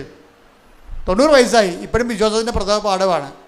എന്താ പ്രശ്നം? നിങ്ങൾ ഈ ഭൗതിക അനുഗ്രഹങ്ങൾ മാത്രം ആഗ്രഹിച്ചാണ് ഇത് കർത്താവിൽ വന്നിരിക്കണമെന്നുണ്ടെങ്കിൽ ചില ആൾക്കാർ സാത്താൻ ഭക്ഷണത്തിന് പോയില്ലേ, അവരെയൊക്കെ അറിയാം ഈ ജീവിതം മാത്രമേ അവനെയൊക്കെ ഉള്ളതെന്നറിയാം. അതുകൊണ്ട് സാത്താനെങ്കിൽ സാത്താൻ, കള്ളനോട്ടെ, കരിഞ്ചന്ത. അപ്പോൾ അവിടെ പോയാൽ പിന്നെ പ്രാർത്ഥന പോലും ആവശ്യമില്ല. പോക്കൃത്തിനെക്കാണ് ജീവിക്കാം. 5 പെണ്ണുങ്ങളെ 10 പെണ്ണുങ്ങളെ ഉപയോഗിക്കാം, 10 ആണുങ്ങളെ ഉപയോഗിക്കാം, എത്ര വേണമെങ്കിൽ ഡൈവേഴ്സ് ചെയ്യാം. നമുക്ക് ബിസിനസ് വളർന്ന് ഇവിടെ സാത്താനടുത്ത് വരുമ്പോൾ ഈ ഉപവാസവും ഇല്ല, പ്രാർത്ഥനയും ഇല്ല, ഒരു പ്രശ്നവും ഇല്ല. വൃത്തികെട്ട എല്ലാ തരം പരിപാടിയും കാണിച്ചാലും ശരി, അതനുസരിച്ചുകൊണ്ട് ഭൗതിക ഉയർച്ച ഉണ്ടാകും. അതുകൊണ്ടാണ് ബൈബിൾ പറയണത്. ഈശോ എപ്പോഴും ചോദിക്കുന്ന ഒരു ചോദ്യമുണ്ട്. എന്താണ്? Do you want to go? നിങ്ങൾക്കും പോകണമെന്ന് ഉണ്ടോ? എപ്പോഴും നമ്മളോട് നമ്മുടെ സിലബസ് വലുതാക്കിക്കൊണ്ട് കർത്താവ് ചോദിക്കുന്ന കാര്യം എന്താണ്? നിങ്ങൾക്കും പോകണമെന്നുണ്ടോ? അപ്പോൾ എപ്പോഴും അതൊരു ചോദ്യമാണ്. അപ്പോഴേ കുറേ പേര് പോകും അല്ലേ? അതെടുത്തേ 6:63 എടുത്തേ യോഹന്നാൻ്റെ സുവിശേഷം. കട്ടിയാക്കി കർത്താവ് സിലബസ് കട്ടിയാക്കും. പിതാക്കന്മാർ മരുഭൂമി വെച്ച് മഞ്ഞ ഭക്ഷിച്ചു, അതുപോലെ ഈ അപ്പം ഭക്ഷിക്കുന്ന നിത്യം ജീവിക്കാൻ ലോകത്തിൻ്റെ ജീവന് വേണ്ടി ഞാൻ നൽകുന്ന അപ്പം എൻ്റെ ശരീരം തന്നെയാണ്. അപ്പോൾ എൻ്റെ ശരീരം തന്നെയാണെന്ന് പറയുമ്പോൾ സിലബസ് കട്ടിയായി. അവർ ചോദിക്കും, ഇയാളുടെ ശരീരം, ഇയാൾ യൗസേപ്പിൻ്റെ മകനല്ലേ, മറിയമല്ലേ ഇയാളുടെ അമ്മ, ഇയാളുടെ ശരീരം നമ്മളെങ്ങനെ ഭക്ഷിക്കണത്? ഇത് എന്നാ വർത്താനം ചോദിക്കും. കഠിനമാണെന്നൊക്കെ പറയും. അപ്പോൾ അങ്ങനെ കുറേ ആൾക്കാർ സിലബസ് കഠിനമാക്കും. വിശ്വാസത്തിൻ്റെ വിഷയം കഠിനമാക്കും. വിശ്വാസത്തിൻ്റെ വിഷയം കഠിനമാക്കുമ്പോൾ എൻ്റെ അർത്ഥം എന്താണ്? നിങ്ങളെ പ്രഥമ പാഠങ്ങൾ പിന്നിട്ട് വന്നതിൻ്റെ അർത്ഥം വിശ്വാസത്തിൻ്റെ വിഷയം കഠിനമാകും. അപ്പം അതിൻ്റെ പ്രഥമ പാഠങ്ങൾ പിന്നിട്ട് എന്താണ്? ഇനി പക്വതയാണ് ഉള്ളതാണ്. അടയാളമില്ലാത്ത കാലം അമ്മയോടൊപ്പം എന്ന് പറഞ്ഞ് എനിക്കൊരു പുസ്തകമുണ്ട്. അതായത് പക്വതയ്ക്ക് വളരുമ്പോൾ പിന്നീട് ആ ഒരു ഭാഗം എടുത്ത് യോഹന്നാൻ 6:67. യോഹന്നാൻ 6:67. യേശു 12 പേരോടുമായി ചോദിച്ചു, നിങ്ങളും പോകാൻ ആഗ്രഹിക്കുന്നുവോ? അപ്പം നമ്മൾ ഇടയ്ക്ക് ഇങ്ങനെ കൊടയും. എൻ്റെ അർത്ഥം എന്താ? ഇട്ടും പോടാന്ന് എൻ്റെ അർത്ഥം. ഇനിയുള്ള പാഠം നിങ്ങൾ നിൽക്കണമെന്നില്ല, കാര്യം ഇത്തിരി കട്ടിയാണ്. കർത്താവിൻ്റെ ഉദ്ദേശം എന്ന് പറയുന്നത് അതാണ്. പ്രഥമ പാഠങ്ങൾ പിന്നിടുമ്പോൾ നമുക്ക് എപ്പോഴും ഒരു ഡ്രൈനെസ് തോന്നും. നമ്മൾ ഇപ്പോൾ കുറേ പ്രാർത്ഥിക്കുന്നു, ചില സമയത്ത് നമുക്ക് ആത്മീയ വരൾച്ച തോന്നും. അച്ഛന്മാർക്കൊക്കെ എപ്പോഴും തോന്നും. കാര്യം അവർ കടകടാന്നിങ്ങനെ വളരണ കാരണം വളർച്ചയുടെ ഘട്ടത്തിൽ ഭയങ്കരമായിട്ട് അയ്യോ ദൈവം ഉണ്ടോ എന്നൊക്കെ ചോദിച്ചു പോകും. ആരും കുഴപ്പമില്ല. വിശുദ്ധന്മാർക്കും തോന്നിയായിരുന്നു, ജോൺ ഓഫ് ദി ക്രോസിനും തോന്നിയായിരുന്നു. അയാൾ പറഞ്ഞത് dark night of the soul എന്ന് പറയും. ആത്മാവിൻ്റെ രാത്രി. ദൈവത്തെക്കുറിച്ച് ഒരു പിടിയും കിട്ടണില്ല. ഇത്രയും നാൾ ജീവിച്ചു, ഭയങ്കര വിശുദ്ധിയോട് ജീവിച്ചു. പക്ഷെ ചില സമയത്ത് ലെഫ്റ്റ് ഇൻ ദി എയർ, ദൈവം ഉണ്ടോ എന്ന് പോലും സംശയമാണ്. വളർച്ചയുടെ പാഠങ്ങൾ. അപ്പോൾ ട്രാൻസിഷൻ പീരീഡിൽ എപ്പോഴും ഇതുപോലെ വാക്കംനെസ് ഉണ്ടാവും. അതായത് നമ്മൾ വിശ്വാസത്തിൻ്റെ പ്രഥമ പാഠങ്ങൾ. ഇപ്പം നിങ്ങൾ ആദ്യം എന്താ ചെയ്യണത്? അറിവും പ്രാർത്ഥനയും. അതിൻ്റെ പാഠം കഴിഞ്ഞിട്ട് ഉപവാസവും പ്രത്യാശയും ഇല്ലേ? അതിൻ്റെ പാഠവും കഴിഞ്ഞു പോകും. ഇനി എന്താണ്? പ്രാർത്ഥനയും കൊണ്ട് ഉപവാസം കൊണ്ട് നിൽക്കാത്ത കാര്യങ്ങൾ വരും. 17:21 എന്താ പറയണത്? പ്രാർത്ഥന കൊണ്ട് ഉപവാസം കൊണ്ട് മാത്രമേ ഇവറ്റകൾ പുറത്തു പോകത്തുള്ളൂ. ഇനി പ്രാർത്ഥന കൊണ്ട് ഉപവാസം കൊണ്ട് നിൽക്കാത്ത കാര്യം വരും. അതിനാണ് ഈ പുള്ളിക്കാരൻ കമന്നൊക്കെ വീഴണത്. കണ്ടില്ലേ? ഗദ്ജബിന് കമന്ന് വീഴുകയാണ്. പ്രാർത്ഥന കൊണ്ട് നിൽക്കണില്ല അവിടെ, പിന്നെ ഉപവാസം കൊണ്ട് നിൽക്കണില്ല. ആൾ രണ്ടും പ്രാർത്ഥന കഴിഞ്ഞ് ഉപവാസം കഴിഞ്ഞ് വരികയാണ്. ആൾ ആദ്യം പെസകായ്ക്ക് പോലും ആൾ ഉപവാസത്തിലായിരുന്നു. അത് കഴിഞ്ഞ് ഗദ്ജബിന് പ്രാർത്ഥനയായിരുന്നു. പെസക കഴിഞ്ഞപ്പോൾ എഴുന്നേറ്റ് പ്രാർത്ഥിച്ചു. മൊത്തം പ്രാർത്ഥന ഉപവാസമാണ്. പക്ഷെ നിൽക്കണില്ല. ഇനി എന്താണ് വിശ്വാസത്തിലേക്ക് വരണത്? പ്രാർത്ഥന ഉപവാസം കൊണ്ട് നിൽക്കണില്ല. അപ്പം ക്രിസ്തു എന്താ ചെയ്തത്? കമന്ന് വീണ്. എന്നിട്ട് പറഞ്ഞത്? അതിനാണ് പൗലോസ് പറയണത്, ഈ ഒരു വിശ്വാസ വളർച്ചയിൽ ആദ്യ കാലങ്ങളിൽ നമ്മൾ പ്രാർത്ഥന കൊണ്ട് നടക്കും. പിന്നെ വിഷയം കുറച്ചുകൂടി കട്ടിയായി കഴിയുമ്പോൾ പിന്നെ പ്രാർത്ഥനയും ഉപവാസം വേണ്ടിവരും. ചില സമയത്ത് പ്രാർത്ഥനയും ഉപവാസം കൊണ്ടും നിൽക്കത്തില്ല. എന്താ കാരണം? ചില കാര്യങ്ങൾക്ക് പ്രാർത്ഥന കൊണ്ടും പറ്റത്തില്ല, ഉപവാസം കൊണ്ടും പറ്റത്തില്ല. ചില ആൾക്കാർ പറയും ഞങ്ങൾ 33 വിശ്വാസപ്രമാണം ചൊല്ലി എന്നൊക്കെ പറഞ്ഞാലും അതൊക്കെ ഈ പ്രഥമ പാഠങ്ങളാണ്. അതിൻ്റെ അടുത്ത പാഠം പ്രത്യാശയുടെയാണ്, ഉപവാസമാണ്. അപ്പോൾ ചില ആൾക്കാർ പറയും ഞാൻ 33 ദിവസം ഉപവാസിച്ചെന്നൊക്കെ പറയും. ചിലപ്പോൾ അതിൽ നിൽക്കത്തില്ല. ക്രിസ്തുവിലല്ലേ വളരണത്. ക്രിസ്തുവിൽ വളരുന്ന അനുസരിച്ച് കൊണ്ട് ഇതുപോലെയുള്ള ചില കാര്യങ്ങളിൽ ഘട്ടം ഘട്ടമായിട്ട് വളർച്ച ഉണ്ടാകുമ്പോൾ എന്തു ചെയ്യും? ആദ്യം വിശ്വാസത്താൽ അതായത് അറിവ് കൊണ്ട് വിശ്വാസമൊക്കെ ഉണ്ടാകും. വിശ്വാസം കൊണ്ട് അതുപോലെ തന്നെ പ്രാർത്ഥനയൊക്കെ ഉണ്ടാകും, പ്രാർത്ഥനാ ജീവിതം. പിന്നെ ഉപവാസമുണ്ട്. പിന്നെ എന്താണ്? അതായത് വിശ്വാസം, പ്രത്യാശ. പിന്നെ എന്താ ഉള്ളത്? സ്നേഹമെന്നും സംഭവമുണ്ട്. അതാണ് ഗലാത്യർ 5:6. സ്നേഹത്താൽ പ്രവർത്തനക്ഷമമായ വിശ്വാസം. ഉടമ്പടി അതാണ്. അത് മനസ്സിലാക്കണം. അല്ലാതെ വല്ലതൊക്കെ കാണിച്ചു വെക്കരുത്. ഉടമ്പടി പ്രഥമ പാഠങ്ങൾ പിന്നിട്ട സംഭവമാണ്. വിശ്വാസത്തിൻ്റെ നിലവാരം കഴിഞ്ഞു, പ്രാർത്ഥന കൊണ്ടും കഴിഞ്ഞു. അതാണ് മേജർ പ്രോബ്ലംസ് അഡ്രസ്സ് ചെയ്യാൻ ഉടമ്പടിയെ പറ്റത്തുള്ളൂ. എന്താ കാര്യം? ഉടമ്പടി എന്താണ്? ഉടമ്പടി ഗലാത്യർ 5:6. അതെന്താണ്? അറിവ് കൊണ്ടല്ല അവിടെ വർക്കൗട്ട് ചെയ്യണം, വിശ്വാസം കൊണ്ടല്ല. പിന്നെ എന്താണ്? സ്നേഹം കൊണ്ടാണ്. വിശ്വാസം, പ്രത്യാശ, സ്നേഹം. ദൈവിക പുണ്യങ്ങളെ ഈ ഗെത്സെമനി വരുമ്പോൾ ഈശോ പ്രകടിപ്പിക്കുന്നത് എന്താണ്? സ്നേഹമാണ്. എന്താണ്? എല്ലാം അപ്പാനെ വിളിച്ച് അപ്പാക്ക് വേണ്ടി ജീവിച്ചൊക്കെ നടന്നെങ്കിലും സമയത്ത് അപ്പ കാല് മാറി, അപ്പായെ കാണാനില്ല. അപ്പോൾ എലോയ് ലമാസമക്താനി എന്ന് പറഞ്ഞ് കരഞ്ഞിട്ട് എന്തു ചെയ്യും? സ്നേഹം എല്ലാം വിശ്വസിക്കുന്നു. അപ്പം അങ്ങനെ പോകത്തില്ല. അപ്പ ഇവിടെ എവിടെയെങ്കിലും ഉണ്ട്. ഇപ്പോഴത്തെ അവസ്ഥയിൽ എന്നെ കാണാത്തതാണ്. അതാണ് എൻ്റെ ഇപ്പോഴത്തെ പാഠം. അതുകൊണ്ട് പറയും I come on my spirit. അത് ഭയങ്കര സംഭവമല്ലേ? അതാണ് ക്രിസ്തു കടന്നുപോയ വഴികൾ. ക്രിസ്തു ആണ് നമ്മുടെ സബ്ജക്റ്റ്. അപ്പോൾ ക്രിസ്തു കടന്നുപോയെന്ന വഴികൾ അനുസരിച്ച് കൊണ്ട് നമ്മുടെ ജീവിതാനുഭവങ്ങളെ നമ്മളെ ക്രിസ്തു കേന്ദ്രീകൃതമായിട്ട് വേണം ജീവിതാനുഭവങ്ങളെ വിലയിരുത്താൻ. മനസ്സിലായില്ലേ? അല്ലാതെ നിങ്ങൾ ഈ കഞ്ഞി ആൾക്കാരായിട്ട് നടക്കരുത്. വിശ്വാസത്തിൻ്റെ പ്രഥമ പാഠങ്ങൾ പിന്നിടാൻ വേണ്ടിയുള്ളതാണ്. ഓരോരോ ഉടമ്പടി പുതുക്കി കഴിയുമ്പോഴും വിശ്വാസത്തിൻ്റെ പ്രഥമ പാഠങ്ങൾ അടുത്ത ഘട്ടം പിന്നിടണം. ഇവർ നീല ഉടമ്പടിയോടെ വളർന്നിട്ടില്ല. അത് ഭയങ്കര സംഭവമാണത്. ഇവരിപ്പോഴും പണ്ട് പേരക്കിടങ്ങൾക്ക് ആനയാണ് കൂനൊക്കെ പറഞ്ഞത് കരഞ്ഞു കൂപ്പി പണ്ട് പച്ച ഉടമ്പടി എടുത്ത കാലത്ത് എന്താണ് ഇവർ പറഞ്ഞത്, അത് ആ നിലവാരം തന്നെ ഈ പണ്ടാരത്തിന് ഇപ്പോഴും ഉള്ളത്. അതുകൊണ്ട് ഇനി കാണുമ്പോൾ തന്നെ എനിക്ക് പറയും കർത്താവിനെ പടി കൊടുക്കാൻ വേണ്ടി രാവിലെ വണ്ടിയും കയറി വന്നിരിക്കണമെന്ന്. ഇത് ഇവർ വളരണില്ല, ഇവർ വളർന്നിട്ടില്ല. ഈ സംഭവം ഈ വിശ്വാസത്തിൻ്റെ പ്രഥമ പാഠങ്ങൾ പിന്നിട്ട് കഴിഞ്ഞാൽ നിങ്ങൾ എൻ്റെ അടുത്ത് വരത്തില്ല. എൻ്റെ അടുത്തല്ല, ദൈവത്തിൻ്റെ അടുത്ത് പോലും നമ്മൾ ചെല്ലത്തില്ല. എന്താ കാര്യം? അക്കാലങ്ങളിൽ നിങ്ങൾ എന്നോടൊന്നും ചോദിക്കത്തില്ല. Take the word of God. Hallelujah hallelujah hallelujah hallelujah. Yohannan 16:23. അന്ന് നിങ്ങൾ എന്നോട് ഒന്നും ചോദിക്കുകയില്ല. അപ്പം അതാണ് വിശ്വാസത്തിൻ്റെ പ്രഥമ പാഠങ്ങൾ പിന്നിട്ട് ഒരാൾ പക്വതയിലെത്തി കഴിഞ്ഞാൽ എല്ലായിടത്തും ഓടി ദൈവത്തിൻ്റെ അടുത്ത് വരത്തില്ല. എന്താണ്? അപ്പ ഇവിടെ ഉണ്ടെന്നുള്ളത് എന്നെ കൈവിട്ട പോലെ എനിക്ക് തോന്നണത്, but I still believe in. എന്താണ്? എൻ്റെ വിശ്വാസം ഇപ്പോൾ വർക്കൗട്ട് ചെയ്യണത് കേൾവിയിൽ നിന്നൊന്നുമല്ല, പിന്നെ എന്താണ്? പ്രത്യാശയിൽ നിന്നുള്ള വിശ്വാസം വർക്കൗട്ട് ചെയ്യണത് സ്നേഹം കൊണ്ടാണ്. സ്നേഹത്താൽ പ്രവർത്തനക്ഷമമായ വിശ്വാസമായതുകൊണ്ട് എന്ത് ചെയ്യും? 1 Corinthians 13:7 വർക്കൗട്ട് ചെയ്യണം. അപ്പോൾ അത് വളർച്ചയുടെ പ്രഥമ പാഠങ്ങൾ പിന്നിട്ട് കഴിഞ്ഞാൽ പക്വതയേക്കല്ലേ വളരണത്. അപ്പോൾ പക്വത എന്ന് പറഞ്ഞാൽ എന്താണ്? അത് ഈ 1 Corinthians 13:7. സ്നേഹം സകലതും സഹിക്കുന്നു.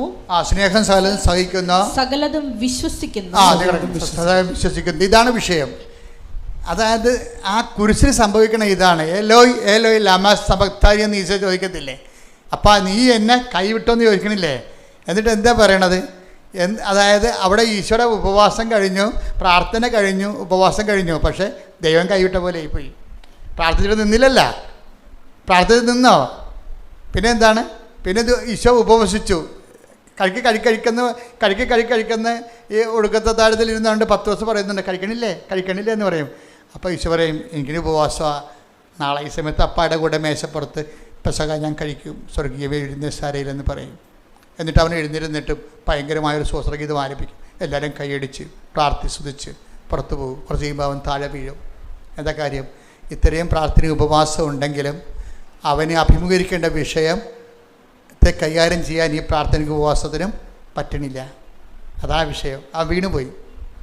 ആ വീണിട്ട് പിന്നെ അവൻ്റെ കയ്യിൽ നിന്ന് എല്ലാം വിട്ടുപോകണുണ്ട്. അവൻ ലോകത്തിൻ്റെ പാപത്തിൻ്റെ ശാപത്തിന് വേണ്ടി സ്വയം ഏറ്റെടുത്തപ്പോൾ അതിൻ്റെ വേദനയും നീറ്റലും എല്ലാം അവൻ അനുഭവിച്ചു. അവൻ കുറിച്ച് തൂങ്ങി തർക്കപ്പെട്ട്. അപ്പോൾ അവന് സങ്കടമായി. പ്രാർത്ഥന കൊണ്ടും ഉപവാസം കൊണ്ടും കുരിശിനെ അതിജീവിക്കാൻ പറ്റണില്ല. അപ്പോൾ എന്ത് പറഞ്ഞു? എലോയ് ലമ സബക്താനി, എന്താണ് നീ എന്നെ ഉപേക്ഷിച്ചത്? അപ്പോൾ പരിശുദ്ധാത്മാവ് വിട്ടുപിരിയാതിട്ട് പറഞ്ഞു, അപ്പായല്ലേ ഇപ്പം നീ കാണാതിരിക്കാനുള്ളത്, ഇനി 1 മിനിറ്റ് കഴിയുമ്പോൾ ഞാനും കൂടി പോകാൻ അപ്പ എനിക്ക് ആ കമാൻഡ് തന്നിട്ടുണ്ട്. അതുകൊണ്ട് ഞാനും പോകാൻ പോവുകയാണ്. നീ ഒരു പണി ചെയ്യണം. സ്നേഹം എല്ലാം വിശ്വസിക്കുന്നു. അപ്പ ഇവിടെ ഉണ്ടെന്ന് നീ വിശ്വസിക്കണം. എന്നിട്ട് നീ അപ്പായിക്ക് നിൻ്റെ ആത്മാവിനെ ഏൽപ്പിക്കണം. ഉടനെ അവൻ പറഞ്ഞു. പരിശുദ്ധാത്മാവ് ഇറങ്ങിപ്പോവുകയും ആ ഒറ്റ വാക്ക് ആ സമയത്ത് അവൻ പറഞ്ഞുകൊണ്ടിരുന്ന്, ഐ കമൺ മൈ സ്പിരിറ്റ്. എന്നിട്ട് അവൻ തല വലത്തേക്ക് ചായച്ചു, ജീവൻ സമർപ്പിച്ചെന്ന് പറയും. ഇതാണ് സ്നേഹത്താൽ പ്രവർത്തനക്ഷമമായ വിശ്വാസം. കൈയടിക്കട്ടെ, ശ്രുതികടെ hallelujah. Hallelujah, hallelujah, hallelujah, hallelujah. എല്ലാം കൈയിട്ട് പോകുമ്പോൾ നിങ്ങളുടെ പ്രതീക്ഷയ്ക്ക് അപ്പുറത്തുള്ള കാര്യങ്ങൾ സമർപ്പിക്കും. ആരാധനയിലൂടെ ഞങ്ങളെ അഭിഷേകിച്ചു. ഞങ്ങൾക്കു ദൈവം അങ്ങേ അൾത്താരതന്നിൽ ഞങ്ങളർപ്പണം ചെയ്യുന്നു സർവം.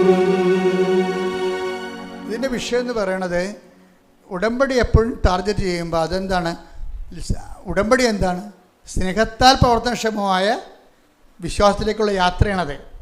അപ്പം അതുകൊണ്ട് എന്താ ചെയ്യണമെന്ന് പറഞ്ഞാൽ, ചില കാര്യങ്ങളെ നമ്മൾ ആക്ടിവേറ്റ് ചെയ്യണമെങ്കിൽ നമ്മളുടെ പ്രാർത്ഥന പോരാതെ വരും, ഉപവാസം പോരാതെ വരും. മനസ്സിലായില്ലേ? എന്താ കാര്യം വെച്ചാൽ, ഇപ്പോൾ ഒരു പിശാച് ബാധിതനെ കർത്താവ് ഉയർപ്പിച്ചല്ല, അല്ല അവനെ വിടുവിച്ചേ. അപ്പോൾ പിശാച് ബാധിതൻ പറഞ്ഞേ, നീ എവിടെ പോയാലും ഞാൻ നിന്നെ അനുഗമിക്കുമെന്ന് പറഞ്ഞു. അപ്പോഴെന്താ ഈശോ പറഞ്ഞത്? നീ എൻ്റെ കൂടെ വരണ്ട, വീട്ടിൽ പോടാന്ന് പറഞ്ഞു. എന്താ കാര്യം? അവന് കർത്താവിൻ്റെ കൂടെ വരാനുള്ള ഇവാഞ്ചലിസ്റ്റ്, ഈ സ്നേഹത്താൽ പ്രവർത്തനക്ഷമമായ വിശ്വാസത്തിലേക്ക് വരണമെന്നുണ്ടെങ്കിൽ ചിലത് കർത്താവിൻ്റെ കൂടെ നടക്കത്തില്ല. കർത്താവിൻ്റെ കൂടെ നടന്നാൽ നടക്കാനുള്ള യോഗ്യത ലഭിക്കത്തില്ല. കർത്താവിന് നടക്കുന്നതല്ല, നടക്കാനുള്ള യോഗ്യത ലഭിച്ചില്ല. ഇപ്പോൾ ചില സൗഖ്യങ്ങളൊക്കെ നമുക്ക് കിട്ടും, വിടുതൽ കിട്ടും. അതുകൊണ്ട് ക്രിസ്തു നിങ്ങളുടെ കൂടെ ഉണ്ടെന്ന, ക്രിസ്തുവിനെ പരിചരിക്കാൻ നിങ്ങൾക്ക് കഴിയുമെന്ന ഒന്നും വിശ്വസിക്കരുത്. അത് വേറെ ഇൻസ്ട്രുമെൻറ്റാണ്. അതാണ് ആ പിശാച് ബാധനെ അയാൾക്ക് വലിയൊരു അനുഗ്രഹമാണ് ചെയ്തത്. ഇത്രയും നാൾ അയാളെ പിശാച് കെട്ടിയിട്ടിരിക്കുകയായിരുന്നു, ഒന്ന് കൈയും കാര്യം കെട്ടിയിട്ടിരിക്കുകയായിരുന്നു. അയാളെ കർത്താവ് അഴിച്ചു വിട്ടു, ഭയങ്കര അനുഗ്രഹം കിട്ടി അയാൾക്ക്. പക്ഷേ അയാൾ കർത്താവിനോട് പറഞ്ഞു, നീ എവിടെ പോയാലും ഞാൻ നിന്നെ അനുഗമിക്കും. അപ്പോൾ പറഞ്ഞു, അതിന് വേറെ സ്കൂളാണ്, അതിനവിടെ പഠിക്കേണ്ടി വരും, ഇപ്പോൾ തൽക്കാലം വീട്ടിൽ പോകാൻ പറഞ്ഞു. എന്നുവെച്ചാൽ എത്ര അനുഗ്രഹം കിട്ടിയാലും എത്ര വലിയ സാക്ഷ്യം പറഞ്ഞാലും ഈശോ പറയും തൽക്കാലം വീട്ടിൽ പോകാൻ പറയും. എന്താ കാര്യം? ക്രിസ്തുവായിരിക്കണം നമ്മുടെ ലക്ഷ്യം. അതിന് വേറെയാണ് വിഷയം. അതിന് ഈ പ്രോസസ്സിംഗ് ഉണ്ട്. എല്ലാ കാലവും വയറ്റിപ്പഴപ്പിന് വേണ്ടി ക്രിസ്തുവിൻ്റെ കൂടെ നടന്നാൽ നമുക്ക് ഒത്തിരി കാലം നടക്കാൻ പറ്റത്തില്ല. ഞാൻ പറഞ്ഞു വന്ന ഭാഗം, ഒരു പിശാച് ബാധനെ കർത്താവ് ഒഴിപ്പിച്ച് കഴിഞ്ഞപ്പോൾ ആ പിശാച് ബാധിതൻ ഈശോനോട് പറയും, ഞാൻ നിന്നെ അനുഗമിക്കാമെന്ന് പറയും. അപ്പോൾ ഈശോ പറയും, നീ വീട്ടിൽ പോയി കർത്താവ് നിന്നോട് ചെയ്ത കാര്യങ്ങൾ അവരോട് പറയണം. അതാണ് ഇവാഞ്ചലൈസേഷൻ എന്ന് പറയണത്. അപ്പോൾ മനസ്സിലായില്ലേ? ലൂക്ക 8:38-39. ലൂക്ക 8:38-39. പിശാച് ബാധയൊഴിഞ്ഞ ആ മനുഷ്യൻ അവന്റെ കൂടെ ആയിരിക്കാൻ അനുവാദം ചോദിച്ചു. എന്നാൽ അവനെ തിരിച്ചയച്ചുകൊണ്ട് യേശു പറഞ്ഞു, നീ വീട്ടിലേക്ക് തിരിച്ചുപോയി ദൈവം നിനക്ക് ചെയ്തത് എന്തെന്ന് അറിയിക്കുക. ഇതാണ് ഒരു പ്രശ്നം. അതായത് പ്രാർത്ഥന, ഉപവാസം. പിന്നെ എന്താ ഉള്ളത്? പ്രാർത്ഥന ഉപവാസം കഴിഞ്ഞാലും ഇനി പിശാച് ബാധ വരെ ഒഴിഞ്ഞു പോയാലും പിന്നെയും നമ്മൾക്ക് മേജർ മിറക്കിൾസ് നമ്മുടെ ജീവിതത്തിൽ സംഭവിച്ചാലും അടുത്ത സിലബസ് എന്ന് പറഞ്ഞാൽ എന്താണ്? സുവിശേഷവൽക്കരണമാണ്. മനസ്സിലായില്ലേ? ഉടമ്പടിക്കൊപ്പം വളരണ്ടേ? നിങ്ങളുടെ പേപ്പറിൻ്റെ കളർ മാറ്റിയിരിക്കുന്നത് എന്തിനാണ്? അങ്ങനെ കളർ മാറ്റാൻ കാര്യം നിങ്ങളുടെ ഗ്രേഡ് നിശ്ചയിക്കുകയാണ്. പച്ച, പിന്നെന്താണ് നീല, പിന്നെന്താണ് വെള്ള, പിന്നെന്താണ് സിൽവർ ഗ്രേ. ഇനി ഇന്ദ്രനീലമുണ്ട്, കൊടുത്തിട്ടില്ല, കൊടുക്കും. ഇവാഞ്ചലിസ്റ്റ് മാത്രമേ ഇന്ദ്രനീലം കൊടുക്കത്തുള്ളൂ. അത് അങ്ങനെ ഒരാളെ കണ്ടെത്തണം നമ്മൾ. എന്താ വിഷയം എന്ന് പറയണത്? ഈ ഉടമ്പടി പുതുക്കുന്നവർ ശ്രദ്ധിച്ച് കേൾക്കണം ഈ ക്ലാസ്സുകൾ. അതായത് ആ പച്ചയുടെ കാലം കഴിയുമ്പോൾ പ്രഥമ പാഠം പിന്നിട്ടു. പിന്നെ എന്താണ്? പക്വതയിലേക്കുള്ള വളർച്ചയാണ്. പിന്നെ എന്താണ്? അവിടെ ഉപവാസത്തിനാണ് പ്രാധാന്യം വരണത്. ആദ്യം പ്രാർത്ഥനയ്ക്ക് പ്രാധാന്യം, പിന്നെ ഉപവാസത്തിന് പ്രാധാന്യം, പിന്നെ വെള്ളം വന്നു കഴിഞ്ഞാൽ സ്നേഹത്താൽ പ്രവർത്തനക്ഷമമായ വിശ്വാസം. ഗലാത്യർ 5:6 അവിടെ വർക്കൗട്ട് ചെയ്യണത്. ആ സ്നേഹത്താൽ പ്രവർത്തനക്ഷമമായ വിശ്വാസത്തിൻ്റെ ഇടയ്ക്ക് വെച്ച് ആബ്സൻസ് ഓഫ് ഗോഡ് സംഭവിക്കും. ദൈവത്തിന് കാണത്തില്ല. നമ്മൾ തലകുത്തി നിന്ന് പ്രാർത്ഥിച്ചാലും ദൈവത്തിന് ഒരു ദൈവാനുഭവം നമുക്ക് ഫീൽ ചെയ്യത്തില്ല. ഈ സമയത്ത് നടക്കാൻ പഠിക്കണം, ഇരുട്ടിൽ നടക്കാം. ഇതിപ്പോൾ നമ്മൾ ഞാനൊരു കാര്യം ചെയ്യട്ടെ, ഈ ഇരുട്ടിൽ നടക്കണമെങ്കിൽ ഇപ്പോൾ നിങ്ങളുടെ വീട്ടിൽ ഈ ആദ്യം പ്രാർത്ഥനാ ജീവിതം, പിന്നെ ഉപവാസ ജീവിതം, ഇതെല്ലാം മിക്സഡാണേ. അങ്ങനെ നമ്മൾ വളർന്ന് വചനം കേട്ട് വളർന്ന് അനുഭവങ്ങൾ കിട്ടി, അതിനെ റെസ്പോണ്ട് ചെയ്ത് നമ്മൾ കർത്താവിൻ്റെ അനുഭവം പ്രാപിച്ച് വളർന്ന് നമ്മൾ നല്ല പക്വതയായി കഴിഞ്ഞാലും കുറേ സമയത്ത് പിന്നെ പറയും, നീ ഇങ്ങനെ എൻ്റെ കൂടെ. ചില ആൾക്കാരുണ്ടല്ലോ ഒരു പണിക്കും പോകാതെ കർത്താവിൻ്റെ കൂടെ. ഇപ്പം ഞാനൊരു ആളെ എടുക്കണമെങ്കിൽ ഞാൻ നോക്കണം, വീട്ടിൽ നിന്നെക്കുറിച്ച് എന്ത് പറയണമെന്ന് ചോദിക്കും ഞാൻ. വീട്ടുകാർക്ക് എല്ലാ പ്രകൃതവും അറിയാം നിങ്ങളുടെ. അതുകൊണ്ട് ഒരാളെക്കുറിച്ച് വീട്ടുകാരെന്ത് പറയുന്നു എന്നുള്ളതാണ് അവരാൾ സുവിശേഷം സ്വീകരിച്ചോ ഇല്ലെന്ന് അറിയണത്. വീട്ടുകാർക്ക് നിങ്ങളെക്കുറിച്ചുള്ള അസസ്മെൻ്റ് എന്താണ്? നിങ്ങളുടെ കക്ഷത്ത് ബൈബിളുണ്ട്, കൈ കൊന്തമുണ്ട്, കാണുമ്പോഴൊക്കെ നിങ്ങൾ തുറന്നു നോക്കുന്നുണ്ട്, ഓരോ കാര്യം പറയുന്നുണ്ട് നിങ്ങൾ. പക്ഷേ വീട്ടുകാർക്ക് അസസ്മെൻ്റ് എന്താണ്? അതാണ് നിങ്ങളുടെ സ്റ്റാറ്റസ് എന്ന് പറയണത്. അതാണ് നിങ്ങൾ. ഇപ്പം ഇവനെന്താ പറയണത്? കർത്താവിനോട് പറഞ്ഞു, എവിടെ പോയാലും ഞാൻ നിൻ്റെ കൂടെ ഉണ്ടാകുമെന്ന്. അപ്പം ഈശോ പറഞ്ഞ്, അങ്ങനെ അത്രയും നീ വളർന്നിട്ടില്ല, നീ ആരാണെന്ന് അറിയാൻ വേണ്ടി വീട്ടിൽ ചെന്ന് നോക്കാൻ പറയും. വീട്ടിൽ നിന്ന് പറയാൻ പറഞ്ഞു. വീട്ടിലുള്ളവരോട് നീ സുവിശേഷം ജീവിച്ച് നോക്ക്, എന്നിട്ട് തിരിച്ചു വരാൻ പറയും. ഏറ്റവും സുവിശേഷം ജീവിക്കാൻ പാട് എവിടെയെന്ന് അറിയാവാ? നമ്മുടെ വീട്ടിലാണ്. പള്ളിയിൽ സഭയിൽ പോലും പ്രശ്നമില്ല. സുവിശേഷം ജീവിക്കാൻ ഏറ്റവും പാട്. അതുകൊണ്ടാണ് നിങ്ങളുടെ കൂട്ടുകാർ നിങ്ങളെ വിശ്വസിക്കാത്തത്. പലരെയും നിങ്ങൾ പ്രാർത്ഥനയ്ക്ക് കാണുമ്പോൾ ഉടമ്പടിക്ക് പോകുമ്പോൾ അവർ ചിരിക്കണില്ലേ ചിലർ. കാര്യം എന്താണെന്നാൽ ഇത് പാക്കനാർ എന്താണ് ഞാൻ പറഞ്ഞില്ല, എന്ത് സംഭവമാണ്? പാക്കനാരൊരു കായും കൊണ്ട് പോയായിരുന്നല്ല, ആ ചുരക്കായും കൊണ്ടുപോയി. അപ്പോൾ പാക്കനാർ കാശിക്ക് പോവുകയാണ്. അപ്പോൾ ഭാര്യ പറഞ്ഞ്, അയാളെപ്പോഴും ഭയങ്കര ചൂടനാണ്, എപ്പോഴും കടുത്ത, അവർക്ക് സൂര്യമില്ല.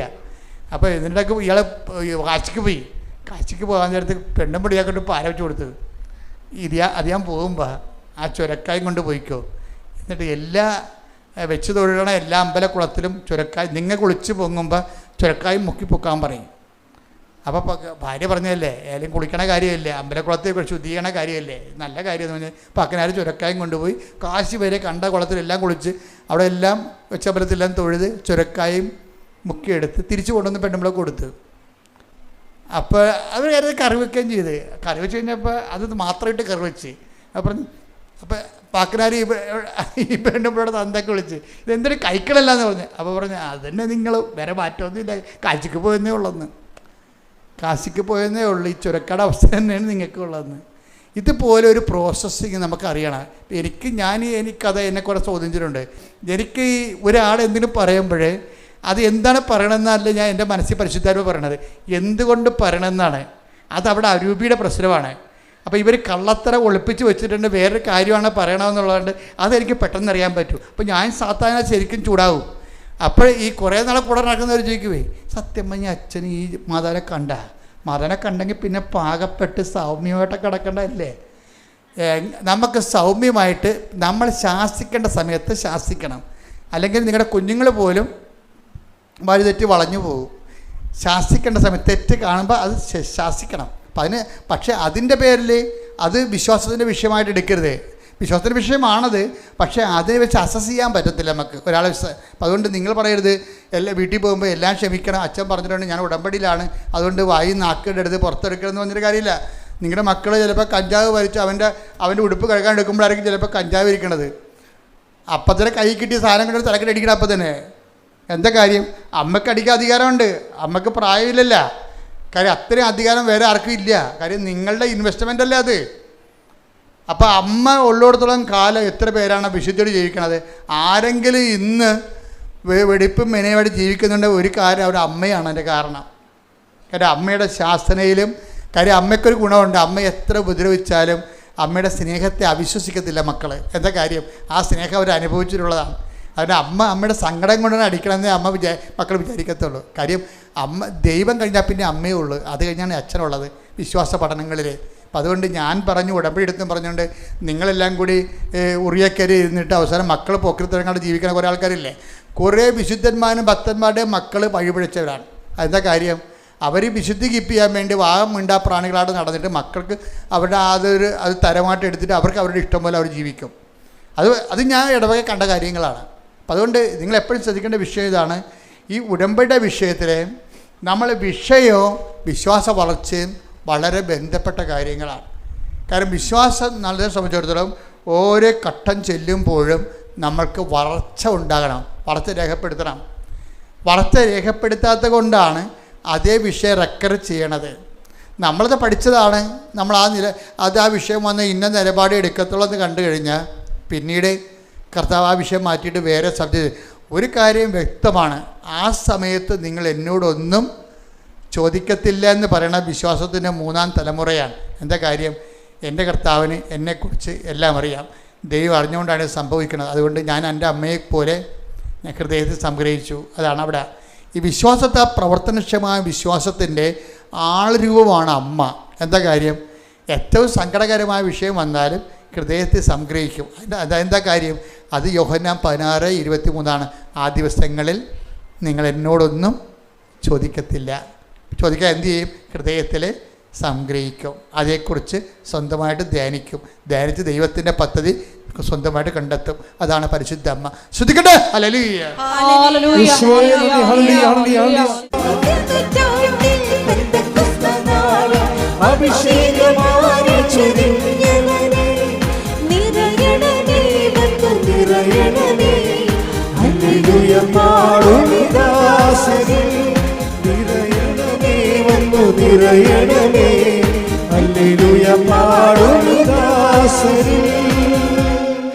അതായത് പരിശുദ്ധ അമ്മ ഈ വിശ്വാസത്തിൻ്റെ പ്രഥമ പാഠങ്ങൾ പിന്നിടുമ്പോൾ നമുക്ക് ഒരേ മണ്ണിയടിക്കും. സുവിശേഷത്തിൽ നമുക്കറിയാൻ പറ്റും. എന്താ ചെയ്യണത്? അമ്മ ഒരു ചോദ്യം ചോദിച്ചു. എന്താ ചോദിച്ചത്? നീ എന്താണ് ഞങ്ങളോട് ഇങ്ങനെ ചെയ്തത്? നമുക്കെല്ലാം വേണ്ടി ചോദിച്ചതാണ്. എല്ലാവരും ചോദിക്കുക. ഭർത്താവ് ഇപ്പോൾ 35-ാമത്തെ വയസ്സ് ഭർത്താവ് മരിച്ചു പോയവരില്ലേ, അവിടെ മനസ്സിൽ അവരെന്നും ചോദിക്കും, എന്താണ് നീ ഞങ്ങളോട് ഇങ്ങനെ ചെയ്യണം? എൻ്റെ അനിയത്തി ഭർത്താവിനെ കൊണ്ട് അവരുടെ മക്കളൊക്കെ ആയിട്ട് അവർ കാറിൽ എല്ലാ ദിവസവും ശനിയാഴ്ച പോയി അവർ ഹോട്ടലിൽ പോയി ഭക്ഷണം കഴിക്കുന്നുണ്ട്. എന്നെ വിളിക്കാനും തിരക്കാനില്ല, എനിക്ക് മക്കളുമില്ല. നീ എന്താണ് എന്നോട് ഇങ്ങനെ ചെയ്തത്? ചോദിക്കാം. അതായത് നമുക്ക് ദൈവത്തോട് ചോദിക്കാൻ പറ്റുന്ന ഏറ്റവും വലിയ ചോദ്യമാണത്. അമ്മ ചോദിച്ചത്, നമുക്ക് വേണ്ടി ചോദിച്ചതാണ്. നീ എന്താണ് ഇങ്ങനെ ഞങ്ങളോട് ചെയ്തത്? പക്ഷെ അതിന് ദൈവത്തിന് ഉത്തരവുണ്ട്. എന്താ കാര്യം? ഞാൻ എൻ്റെ പിതാവിൻ്റെ കാര്യത്തിൽ ഞാൻ എൻ്റെ പിതാവിൻ്റെ കാര്യത്തിൽ വ്യാപൃതനായിരിക്കേണ്ടവനാണെന്ന് നീ അറിയുന്നില്ലേ? അപ്പൊ പാഷൻ കാലം എന്ന് പറയുമ്പോൾ ബൈബിൾ അങ്ങനെ പാഷൻ കാലം എന്ന് പറയത്തില്ല. സങ്കടങ്ങളുടെ കാലം എന്ന് പറയുമ്പോൾ ഇപ്പം കൊച്ചു മരിച്ചു, ഗർഭത്തിൽ കിടന്ന് കൊച്ചു മരിച്ചു. ഇപ്പോൾ ഒരു അമ്മയുടെ സാക്ഷ്യം കണ്ടല്ലേ? ഞാൻ കഴിഞ്ഞ ദിവസം ഞാൻ കിടന്നത്, അതായത് ഒരു കുഞ്ഞു മരിച്ചു. അപ്പം ആ കുഞ്ഞു മരിച്ചു പോയപ്പോൾ അവർക്ക് അതുപോലെ ഒരു കുഞ്ഞിനെ വേണം. ഇന്നലെ പറഞ്ഞതാണ്, സഹിക്കാൻ പറ്റണില്ല. 11 വയസ്സുള്ള മകൻ മരിച്ചു. അപ്പോഴേ പിന്നെ ഇവർ അമ്മ ഭ്രാന്തായിപ്പോയി. അപ്പോഴേ അവർ നോൺ ക്രിസ്ത്യനാണ്. പക്ഷേ അമ്മയെ പരിചയപ്പെട്ടപ്പോൾ പറഞ്ഞു, അമ്മേ എൻ്റെ കുഞ്ഞ് മരിച്ചുപോയി, എനിക്ക് ഭ്രാന്തായിപ്പോയി, എനിക്ക് ഇതുപോലെ ഒരു കുഞ്ഞിനെ തരണമെന്ന് പറഞ്ഞു. അത് ഒരു ആൺകുഞ്ഞിനെ തന്നെ തരണമെന്ന് പറഞ്ഞു. അതിനാണ് അവൾ ഉടമ്പടി എടുത്തിരിക്കുന്നത്. അപ്പോൾ അവൾക്ക് അങ്ങനെ കിടക്കാൻ കാര്യം, അവൾ ഉടനെ അമ്മ ഒരു ഓപ്പറേഷൻ കാണിച്ചു കൊടുത്ത് മനസ്സിൽ. ഇപ്പോൾ ഭർത്താവിനോട് പറഞ്ഞു, എടോ അവരെന്ത് വാസട്ടമയോ ട്യൂബറ്റമയോ ചെയ്തിരിക്കുന്ന ആൾക്കാരാണെന്ന് തോന്നുന്നു. അപ്പോൾ നമ്മളൊരു ഓപ്പറേഷൻ ചെയ്യണം, നമുക്കിനിയൊരു കുഞ്ഞിനെ തരുമെന്ന് അമ്മ പറഞ്ഞെന്ന് പറഞ്ഞു. അയാൾക്ക് അമ്മയിലൊന്നും വിശ്വാസമില്ല. പക്ഷെ ഭാര്യനെ വിശ്വാസമുള്ളതുകൊണ്ട്, ഭാര്യയെ സ്നേഹമുള്ളതുകൊണ്ട്, അവരുടെ സങ്കടം ഇങ്ങനെ ഇരിക്കണതുകൊണ്ട് പറഞ്ഞു, ശരി നമുക്കത് അഴിച്ച് രണ്ടാമത് ചെയ്യാമെന്ന് പറഞ്ഞു. അപ്പോഴങ്ങനെ അവർ പ്രഗ്നൻ്റായി. ഉടനെ പ്രഗ്നൻ്റായി കഴിഞ്ഞപ്പോൾ ഇവക്കൊരു ഇത് പെൺകുഞ്ഞാകരുത്, പെൺകുഞ്ഞാണെങ്കിൽ എനിക്ക് വേണ്ട, കാര്യം എൻ്റെ മകനാണ് മരിച്ചിരിക്കണമെന്ന് പറഞ്ഞു. അപ്പോൾ അമ്മ അവന് അതുപോലൊരു മകനെ തന്നെ തിരിച്ചു കൊടുത്ത്. അപ്പോൾ ചില സമയത്ത് നമുക്ക് അത് വിശ്വാസത്തിൻ്റെ പ്രഥമ പാഠങ്ങൾ കിടക്കണവർ അവർ കുറച്ചുകൂടി ഗ്രോത്താണ്, മകനേക്കാൾ വലുതാണ്, എൻ്റെ മകനല്ലേ പോയുള്ളൂ, എൻ്റെ ദൈവം പോയില്ലല്ല എന്ന് ചിന്തിക്കുന്നതാണ് അതിൻ്റെ സെക്കൻഡ് പാഠമെന്ന് പറയണത്. അപ്പോൾ അവർക്ക് പ്രയാസങ്ങളൊന്നുമില്ല. എൻ്റെ മകനല്ലേ പോയുള്ളൂ, അത് ദൈവഹിതം, എൻ്റെ ദൈവം എൻ്റെ ഇടയ്ക്കൊന്നും പോയില്ലല്ല എന്ന് പറയണത് സെക്കൻഡ് പാഠം. അപ്പോൾ അത് സെക്കൻഡ് പാഠം. അങ്ങനെ സെക്കൻഡ് പാഠത്തിലേക്ക് വരുമ്പോൾ ദൈവം എന്ത് ചെയ്യും? ഹൃദയത്തിൽ സംഗ്രഹിക്കാനേ പറ്റത്തുള്ളൂ. അതാണ് വിഷയം. അപ്പോൾ ചില ആൾക്കാർക്കൊരു ചോദ്യമുണ്ട്, നീ എന്താണ് ഞങ്ങളോട് ഇങ്ങനെ ചെയ്തത്? അപ്പോൾ നീ എന്താണ് ഞങ്ങളോട് ഇങ്ങനെ ചെയ്തതെന്നാണ് അമ്മ ചോദിക്കണത്. അപ്പോൾ ഈശോൻ്റെ ഉത്തരം എന്താണ്? അമ്മ ഇതിനേക്കാൾ എൻ്റെ അമ്മയാണ്, അപ്പോൾ കുറച്ചുകൂടി സ്റ്റാൻഡേർഡ് കീപ്പ് ചെയ്യണം. അത് കറക്റ്റ് ചെയ്യേണ്ട അവിടെ എൻ്റെ അമ്മയാണ്. എന്താ എൻ്റെ അമ്മയ്ക്ക് അറിയണം എന്താണ് പിതാവിൻ്റെ കാര്യത്തിലാണ് ഞാൻ വ്യാപൃതനായിരിക്കേണ്ടത്. അപ്പോൾ അമ്മ കടന്നു പോകുന്ന ഒരു 3 ദിവസം എന്നെ കാണാതിരുന്നപ്പോൾ അമ്മ കടന്നുപോയ സങ്കടമില്ലേ? ആ സങ്കടം എന്താ സാധനം? അത് പിതാവിൻ്റെ കാര്യമാണെന്നാണ് പറയണത്. എന്ത് രസമാണ് ഈശോ സംസാരിക്കണം കേൾക്കാൻ. പരിശുദ്ധാത്മാവില്ലാതെ ബൈബിൾ മനസ്സിലാവത്തില്ല. അതാണ് ഏറ്റവും വലിയ പ്രശ്നം. അതുകൊണ്ട് നിങ്ങളെപ്പോഴും ചെയ്യേണ്ടതെന്ന് അറിയാമോ? ബൈബിളൊക്കെ നിങ്ങളുടെ അടുത്ത് വായിക്കും, നോവൽ വായിക്കണ പോലെ എടുത്ത് അബ്രാഹത്തിൻ്റെ കഥ, ഇസഹാക്കിൻ്റെ കഥയൊക്കെ വായിക്കും. എന്നിട്ട് ഞാൻ ബൈബിൾ വായിച്ചെന്ന് പറയും. എന്താ ബൈബിൾ എഴുതിയിരിക്കണ പരിശുദ്ധാത്മാവാണ്. അയാളോട് ചോദിക്കണത് എങ്ങനെ എഴുതിയെന്ന്, എന്തിനെഴുതിയെന്ന് ചോദിക്കണം. പരിശുദ്ധാത്മാവിനോട് ചോദിച്ചിട്ട് പരിശുദ്ധാത്മാവാണ് ഇതിൻ്റെ കാലാവസ്ഥ ഭേദങ്ങളെയും നമ്മളെ ഇത് പഠിപ്പിച്ചു തരണം. പരിശുദ്ധാത്മാവ് പഠിപ്പിച്ചു തരുന്നത്. അപ്പം പരിശുദ്ധാത്മാവിനെ വിട്ടിട്ട് നമുക്ക് ബൈബിൾ പഠിക്കാനോ ജീവിക്കാനോ സാക്ഷ്യപ്പെടുത്താനോ പറ്റത്തില്ല. അതുകൊണ്ട് ഉടമ്പടി ഒന്ന് പ്രാർത്ഥിച്ച കർത്താവ് ദൈവമേ, കർത്താവായ ദൈവമേ, എൻ്റെ ജീവിതാനുഭവങ്ങൾക്ക് സമാന്തരമായി വ്യത്യസ്ത കാലാവസ്ഥകൾക്ക് വേണ്ടി എഴുതപ്പെട്ടിട്ടുള്ള വ്യത്യസ്ത വചനങ്ങളിലൂടെ ദൈവത്തെ അനുഭവിച്ച് ദൈവസ്നേഹത്തിന്റെ സാക്ഷികളായി ജീവിക്കുവാൻ എന്നെ സഹായിക്കണമേ. ശ്രുതികടെ ഹല്ലേലൂയ.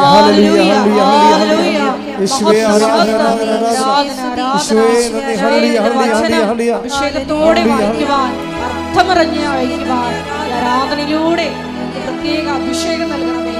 പരിശുദ്ധ പരമദിവ്യകാരുണ്യത്തിന് നമ്മൾ എന്തെങ്കിലും ഒരു ഗ്യാപ്പ് വന്നാൽ അതിൻ്റെ പിന്നിൽ കിടന്നുകൊണ്ട് ഉടമ്പടി ഡൗൺ ആക്കരുത്. ചില സമയത്ത് ചില ഗ്യാപ്പുകൾ വരും അല്ലേ? ചില സമയത്ത് ദൈവത്തിൻ്റെ ഒരു ഇടപെടലും ഇല്ലാത്ത സമയം ഉണ്ടാകും. അപ്പം നമ്മുടെ പ്രയാസങ്ങളിൽ നമ്മൾ നിലനിന്ന് പോകും. അപ്പോൾ ഈ അമ്മയും അതുപോലെ ഈശോനെ കാണാത്ത 3 ദിവസം ഉണ്ടായി. അപ്പോൾ അമ്മയും സങ്കടത്തിലൂടെ പോയി.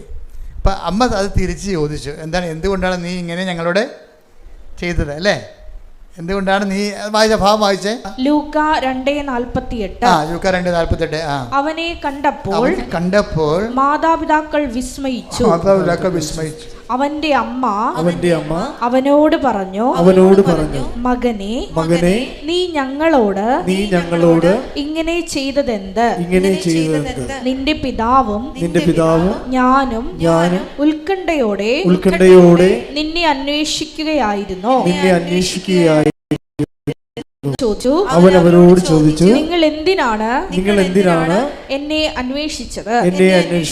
ഞാൻ എന്റെ പിതാവിന്റെ കാര്യങ്ങളിൽ വ്യാപൃതനായിരിക്കേണ്ടതാണെന്ന് നിങ്ങൾ അറിയുന്നില്ലേ?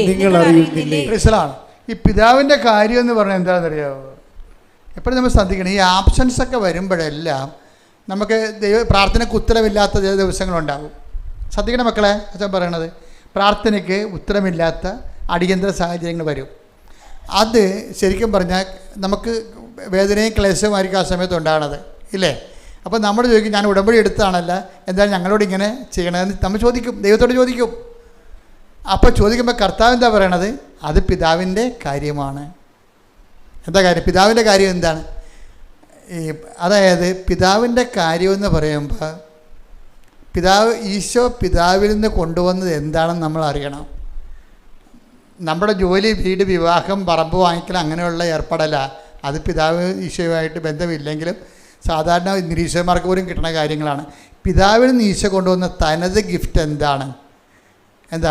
കൃപയും സത്യവും അവൻ വഴി ഉണ്ടായി. അതാണ് കൃപയാണ് പിതാവിൽ നിന്ന് കൊണ്ടുവന്നത്. ഈശോ കൊണ്ടുവന്നത് എന്താണ്? കൃപ. എപ്പോഴും കൃപയെക്കുറിച്ച് പറയുമ്പോൾ പിതാവിനെ പിക്ചറിൽ ബൈബിളിൻ്റെ ഒരു രസം രീതി അതാണ്. കൃപയെക്കുറിച്ച് പറഞ്ഞാൽ ഉടനെ ബൈബിള് പിതാവിനെ കൊണ്ടുവരൂ. അതാണ് 12:18 എടുത്തേ. മത്തായി 12:18. ആ, ഇതാ ഞാൻ തിരഞ്ഞെടുത്ത എന്റെ ദാസൻ, ഇതാ ഞാൻ തിരഞ്ഞെടുത്ത എന്റെ ദാസൻ, എന്റെ ആത്മാവ് പ്രസാദിച്ച എന്റെ ആത്മാവ് പ്രസാദിച്ച എന്റെ പ്രിയപ്പെട്ടവൻ, എന്റെ പ്രിയപ്പെട്ടവൻ, ഞാൻ അവന്റെ മേൽ എന്റെ ആത്മാവിനെ അയക്കും. പിതാവിൽ നിന്ന് കൊണ്ടുപോകുന്നത് എന്താണ്? ഈ ആത്മാവാണ്. മനസ്സിലായില്ലേ? ആത്മാവ് പരിശുദ്ധാത്മാവിൻ്റെ കൃപാദാനങ്ങളാണ്. അതാണ് ഈശോ പറയണത്, ഞാൻ പിതാവിനോട് ചോദിക്കുകയും, പിതാവെന്ന് പറഞ്ഞാൽ പിന്നെ പരിശുദ്ധാത്മാവിന് നടപടിക്രമമെന്ന് എൻ്റെ അർത്ഥം. എന്താ കാര്യം? പിതാവിനോട് ഞാൻ ചോദിക്കുകയും നിങ്ങൾക്ക് MAക്ക് അഡ്മിഷൻ മേടിച്ച് തരികയും ചെയ്യും, അങ്ങനെയാണ് പറഞ്ഞത്. അല്ല, അതാണ് പ്രശ്നം. ഈ ക്യാഷ് ആൻഡ് കൈൻഡ് പരിപാടിക്ക് പിതാവുമായി ഡയറക്റ്റ് ബന്ധമില്ല. It is already given. അത് നമ്മുടെ ബുദ്ധിയും ബോധവും അനുസരിച്ച് നമ്മളത് ആർജിച്ചെടുക്കുകയാണ് ചെയ്യണത്. പിതാവ് രംഗത്ത് വന്ന പിതാവിൻ്റെ കാര്യമെന്ന് പറഞ്ഞ് വന്നാൽ അത് എന്താണ് സംഭവം? പിതാവിനോട് ചോദിക്കുകയും, എടുത്ത് വായിച്ചതിനടുത്ത്, നിത്യവും നിങ്ങളോടുകൂടി ആയിരിക്കാൻ മറ്റൊരാശ്വാസകനെ വായിച്ചേ, ശ്രുതിക്കട്ടെ. Hallelujah, hallelujah, hallelujah, hallelujah, hallelujah. Yohannan 14:16. Yohannan 14:16. ഞാൻ പിതാവിനോട് അപേക്ഷിക്കുകയും എന്നേക്കും നിങ്ങളോട് കൂടെ ആയിരിക്കാൻ മറ്റൊരു സഹായകനെ അവിടുന്ന് നിങ്ങൾക്ക് തരുകയും ചെയ്യും. അതായത് പിതാവിൻ്റെ കാര്യം എന്ന് പറയണതിൻ്റെ ഒരു കാര്യം, പരിശുദ്ധാത്മാവിനെ നമുക്ക് ലഭിക്കുന്നതാണ് പിതാവിൻ്റെ കാര്യം. ആബ്സംസക്കൂടെ അതുപോലെ നമ്മുടെ പ്രാർത്ഥനയ്ക്ക് ക്യാഷ് ആൻഡ് കൈൻഡായിട്ട് ഉത്തരം കിട്ടണില്ല എങ്കിൽ ദൈവത്തെ പോലും കാണാത്തൊരു കാലമായിട്ട്, ഇപ്പോൾ പൗലോസിൻ്റെ കപ്പൽ അനുഭവത്തിൽ പറയത്തില്ലേ, കുറേ നാളത്തേക്ക് സൂര്യനെ കണ്ടില്ലെന്ന്. അങ്ങനെ അത് നമ്മുടെ ജീവിതത്തിലുണ്ടാവും. ജീവിതയാത്രയുണ്ട്, കുറേ നാളത്തേക്ക് നമുക്ക് ഒരു ദൈവാനുഭവം ഇല്ല. അപ്പോൾ ഈ മണ്ടന്മാരെന്നാ ചെയ്യുന്നറിയാവാ, രാവിലെ എഴുന്നേക്കാൻ താമസിക്കും. പ്രത്യക്ഷ പ്രാർത്ഥന വേണമെങ്കിൽ ചിലർ, ശങ്കരാടിയുടെ ഒരു സിനിമ ഇല്ലേ, കൈനീട്ടം വൈകുന്നേരം കിട്ടിയാൽ മതിയാന്ന് ചോദിക്കണില്ലേ, അതുപോലെ പ്രത്യക്ഷ പ്രാർത്ഥന ഉച്ചയ്ക്ക് ചെല്ലിയാൽ മതിയാന്ന് ചോദിക്കും. അപ്പോൾ ഇത് കൈവിട്ട് പോകുന്നതിൻ്റെ അർത്ഥം എന്താ കാര്യം? അതായത് അവരുടെ ലൈഫിൽ ദൈവത്തെ അനുഭവിക്കാത്ത ചില ദിവസങ്ങളാണ്. അപ്പോൾ പ്രത്യക്ഷ പ്രാർത്ഥന ചെല്ലിയിട്ടും വലിയ കാര്യമൊന്നുമില്ല. പ്രത്യക്ഷ പ്രാർത്ഥന അല്ല, ദൈവത്തെ പോലും വിളിക്കാത്ത ആൾക്കാർ കാനഡയിൽ പോയി. ഇതെല്ലാം ചെയ്തേച്ച് നിൽക്കണം. ഞാൻ നാട്ടിൽ തന്നെ ഇപ്പോൾ ഉണ്ട്. എൻ്റെ ഏജൻറ്റ് എന്നെ പറ്റിച്ചെന്നാണ് തോന്നുന്നത്. ഓക്കെ, പിതാവിന് ആബ്സെൻ്റായിട്ട് തോന്നേണ്ട സമയം ഇതാണ്. ഈ ടൈമാണ് നമുക്ക് കൈകാര്യം ചെയ്യേണ്ടത്. അതായത് അനുഭവങ്ങൾ ഘടകവിരുദ്ധമായിട്ട് വരുമ്പോഴും അമ്മ ചോദിച്ചു, ഇതെന്താ ഞങ്ങളോട് ഇങ്ങനെ ചെയ്തത്? അപ്പോൾ എന്താ പറഞ്ഞത്? ഞാനല്ല ചെയ്തത്, പിതാവാണ്. ഇതാണ് വിഷയം. അപ്പോൾ അത് നമ്മുടെ കാശാക്കാരന് വേണ്ടിയുള്ള കാര്യമല്ല. അതെന്തിനാണ്? പിതാവിൻ്റെ കാര്യം എന്താണ്? ഞാൻ പിതാവിനോട് ചോദിക്കുകയും നിങ്ങളുടെ ആയിരിക്കാൻ വേണ്ടി. അപ്പോൾ എന്താ, ഒന്ന് മാറ്റിപ്പിടിക്കാനാണ് പറയണത്. മനസ്സിലായില്ല? സ്ഥലമിക്കണേ എന്ന് പറഞ്ഞുകൊണ്ട് കാണുന്ന ഇത് ഇവിടുന്ന് വെച്ച് കലൂര് പോയി നൊവേന കൂടും, അപ്പുറത്ത് പോയി വേറെ ധ്യാനം കൂടും. എന്തിനാണ് സ്ഥലമിക്കണേ? ഇതാണ് ഇവരുടെ തലയിരിക്കണത്. അപ്പോൾ ദൈവം പറയും, മാറ്റിപ്പിടിക്കാൻ പറയും. എന്താ കാര്യം? ഇത് എന്നേക്കും നിങ്ങളുടെ കൂടെ, ഈ സ്ഥലം എന്നേക്കും നിങ്ങളുടെ കൂടെ ആയിരിക്കത്തില്ല. മകളെ കല്യാണം കഴിച്ചാലും ഇനി മകള് പ്രസവിച്ചാലും അവരാരും എന്നേക്കും നിങ്ങളുടെ കൂടെ ആയിരിക്കത്തില്ല. കർത്താവ് വളരെ ക്ലിയറായിട്ടാണ് സംസാരിക്കണത്. മനസ്സിലായില്ലേ? നിങ്ങളെപ്പോൾ ഒന്ന് മാറ്റിപ്പിടിക്കേണ്ടി വരും. എന്താ കാര്യം? ദൈവം പറയണത് എന്നേക്കും നിങ്ങളോട് ആയിരിക്കാനാണ്. ഇപ്പോൾ ചില പറഞ്ഞ, അച്ഛാ ഒരു ഓർഫണേജിൽ എവിടെയെങ്കിലും ആക്കിത്തരും അച്ഛാ. എന്താ ഞാൻ മക്കളെ എന്നെ ഉപേക്ഷിച്ചു വന്ന്. ഞാൻ പറഞ്ഞു, മക്കളെ ഉപേക്ഷിച്ചതല്ലേ സത്യം പറയുന്നത്. ഇവിടെ ചില വിരയന്മാരുവേ സന്ധ്യാലും പോകത്തില്ല. ഞങ്ങൾ പിന്നെ എവിടെയെങ്കിലും ഒരു കോൺവെൻറ്റിൽ കൊണ്ടുവരെ കിടത്തും. പക്ഷേ എന്താ അവർ പറയണത്? അവർ പറഞ്ഞ മക്കളെ ഉപേക്ഷിച്ചു, അച്ഛൻ കൊണ്ടുപോയി അനാഥാലയത്തിൽ തരാനാണ്. അപ്പോൾ മക്കളായാലും എന്നേക്കും നിങ്ങളോട് ആയിരിക്കത്തില്ല, അവർ ഉപേക്ഷിച്ചായിരിക്കത്തില്ല. നിങ്ങൾക്ക് നിങ്ങളുടെ ആ പഴയ സ്വാതന്ത്ര്യമായിട്ട് അവിടെ നിൽക്കക്കളി ഇല്ലാത്ത കാര്യമാണ് വന്നിരിക്കണത്. ചിലപ്പോൾ വന്ന ആൾക്കാർക്ക് നിങ്ങളുടെ സംസാരം പോലും ഇഷ്ടമുണ്ടാകത്തില്ല. നല്ല കാര്യം. അപ്പോൾ ഈ വരുമ്പോഴൊക്കെ അവർക്ക് പഠിച്ച ആൾക്കാരാണ്. അവർക്ക് നമ്മുടെ സംസാരം എന്നെ വർത്തമാനാണെന്ന് ചോദിക്കും. എന്നെ വർത്തമാനാണ്. ഇപ്പോൾ ഞങ്ങൾക്ക് ദൈവമേ എൻ്റെ വീട്ടിൽ തന്നെ. അപ്പോൾ മകനാണെങ്കിൽ എന്ത് ചെയ്യും? മകൻ നമ്മുടെ കൂടെ കൂടുക? ഒരിക്കലും കൂടെ. അവനെ കെട്ടിക്കുമ്പോൾ തന്നെ ഉപേക്ഷിച്ചേക്കണം മകനെ. പല പ്രശ്നവും എന്താണ്? കെട്ടിച്ചിട്ട് നിങ്ങൾ കെട്ടിപ്പിടിച്ചോണ്ടിരിക്കുകയല്ലേ? അതാണല്ലേ പ്രശ്നം. കെട്ടിക്കുമ്പോൾ തന്നെ മാതാപിതാക്കന്മാരെ വിട്ടെന്ന് പറഞ്ഞില്ലേ? ഈശോയല്ലേ പറഞ്ഞിരിക്കണത്? മാതാപിതാക്കന്മാരെ വിട്ട് ഭാര്യയോട് ചേരും. അപ്പം തന്നെ വിട്ടേക്കണം. അത് 90ാമത്തെ വയസ്സും പിടിച്ചോണ്ടിരിക്കുകയാണ്. ഒന്നും പ്രതീക്ഷിക്കരുത് എന്ന് കർത്താവ് പറയും. ഇനി എന്താ വിടണത്? എന്നേക്കും നിങ്ങളോട് ആയിരിക്കാൻ മറ്റൊരാശ്വാസകൻ. അതാണ് വിഷയം. മകനൊരു ആശ്വാസകനാണ്, ഭർത്താവ് ഒരു ആശ്വാസകനാണ്. ഈ സംഭവമൊക്കെ കുറച്ച് കഴിയുമ്പോൾ ചത്തുപോകും. എന്നിട്ട് നമ്മൾ കുഴിക്കാൻ പോയി കഴിഞ്ഞാൽ 8 മണിക്കത്തെ കുർബാനയും കൂടിയിട്ട് കുഴിക്കാൻ പോയി പ്രാർത്ഥിച്ചിട്ട് അവിടെ തന്നെ ഇരിക്കും. എന്താണ് പഴയ കാര്യം ഓർത്തുകൊണ്ടിരിക്കും. എന്തൊക്കെ ആളെ വിട്ടുപോയില്ലേ? വിട്ടതായിട്ട് നേരത്തെ കൂട്ടണം മക്കളെ, കൂട്ടി എഴുതി തള്ളണം. എന്താ കാര്യം വെച്ച് കഴിഞ്ഞാൽ എപ്പോഴായാലും ഈ നമ്മുടെ കയ്യിലുള്ളതെല്ലാം ഈശോ പറഞ്ഞല്ല, നിങ്ങൾ സമ്പാദിച്ചതെല്ലാം ആരുടേത് ആകും അല്ലേ? ചോദ്യമല്ല, അടിപൊളി ചോദ്യമല്ലേ? ക്രിസ്തുവിനെ അറിയണം, അല്ല ക്രിസ്തുവിൻ്റെ ആനുകൂല്യം കൊണ്ട് ജീവിതകാലം കൊണ്ട് ജീവിക്കാനല്ല, ക്രിസ്തു തന്നെയാണല്ലോ പിതാവിൻ്റെ ആനുകൂല്യം. കൈയടിക്കട്ടെ, ശ്രദ്ധിക്കട്ടെ. Hallelujah, hallelujah, hallelujah. ആരാധന, ആരാധന. യേശുവേ, സ്വന്തമാക്കുവാൻ ഈ ആരാധനയിലൂടെ ഞങ്ങളെ അഭിഷേകം ചെയ്യണമേ. ഹല്ലേലൂയ. നിന്നെപ്പോലൊരു ദൈവമില്ല, ഉന്നതനേ അത്യുന്നതനേ, നിന്നെപ്പോലൊരു ദൈവമില്ല. അത്ഭുതമാ അതിശയമാ നീ മാത്രമേ ദൈവമെന്നും, അത്ഭുതമാ അതിശയമാ നീ മാത്രമേ ദൈവമെന്നും. പരിശുദ്ധ പരമദിവ്യകാരുണ്യത്തിന് എന്നേരവും ആരാധനയും സ്തുതിയും പുകഴ്ചയും പരിശുദ്ധ പരമദിവ്യകാരുണ്യത്തിന് എന്നേരവും ആരാധനയും സ്തുതിയും പുകഴ്ചയും ഉണ്ടായിരിക്കട്ടെ. അതായത് എന്നേക്കും നിങ്ങളുടെ ആയിരിക്കാൻ മറ്റൊരാശ്വാസം അയച്ചു തരികയും ചെയ്യും. ആബ്സൻസിൻ്റെ കാര്യം ഇതുപോലെ ചില സമയത്ത് നീ ഞങ്ങളോട് ഇങ്ങനെ ചെയ്തത് എന്താണ്, ഞാൻ നിൻ്റെ പിതാവും കൂടി എന്തോരം നിന്നെ അന്വേഷിച്ചെന്നറിയാവോ? നിങ്ങൾ എന്തിനാണ് എന്നെ അന്വേഷിച്ചത്? എന്തിനാണ് നിങ്ങൾ ആദി കൊണ്ടത്? എന്തിനാണ് നിങ്ങൾ ഉത്കണ്ഠപ്പെട്ടത്? എന്തിനാണ് നിങ്ങൾ കണ്ണീർ വാർത്തത്? എന്താ കാര്യം? ഇത് പിതാവിൻ്റെ സമയമാണെന്ന് അറിയാൻ പാടില്ലേ? പിതാവിൻ്റെ സമയം എന്താണ്? ഇത് പരിശുദ്ധാത്മാവിനെ സ്വീകരിക്കാനുള്ള സമയം. ഓരോ വേദന സമയങ്ങളും, മക്കൾ കൈവിട്ട്, ഭർത്താവ് കൈവിട്ട്, ഭാര്യ മരിച്ചെന്നൊക്കെ പറയുന്ന ഓരോ കാലങ്ങളും എന്തിൻ്റെതാണ്? എന്നേക്കും നിങ്ങളുടെ കൂടെ ആയിരിക്കും. ഇവരാരും എന്നേക്കും നിങ്ങളുടെ ആയിരിക്കത്തില്ല, ഉറപ്പല്ലേ? എന്നേക്കും ആയിരിക്കത്തില്ല മക്കളെ. നിങ്ങൾ 10 മാസം ചുവന്ന കാലത്ത് ഒന്നും പറയണ്ട, അതായത് നിർത്തി അവസാനിപ്പിക്കുക, ഒരു കഥയില്ല. ആരുടെ ക്ലെയിം ഉണ്ടാക്കേണ്ട കാര്യമില്ല, ഒരു ക്ലെയിം മാത്രം. എന്താ സംഭവം? എന്നേക്കും നിങ്ങളുടെ കൂടെ ആയിരിക്കാൻ പ്രാർത്ഥിച്ചേ. കർത്താവേ, അങ്ങയുടെ പൊന്നുപോലത്തെ വചനം സൗജന്യമായി നൽകിക്കൊണ്ട്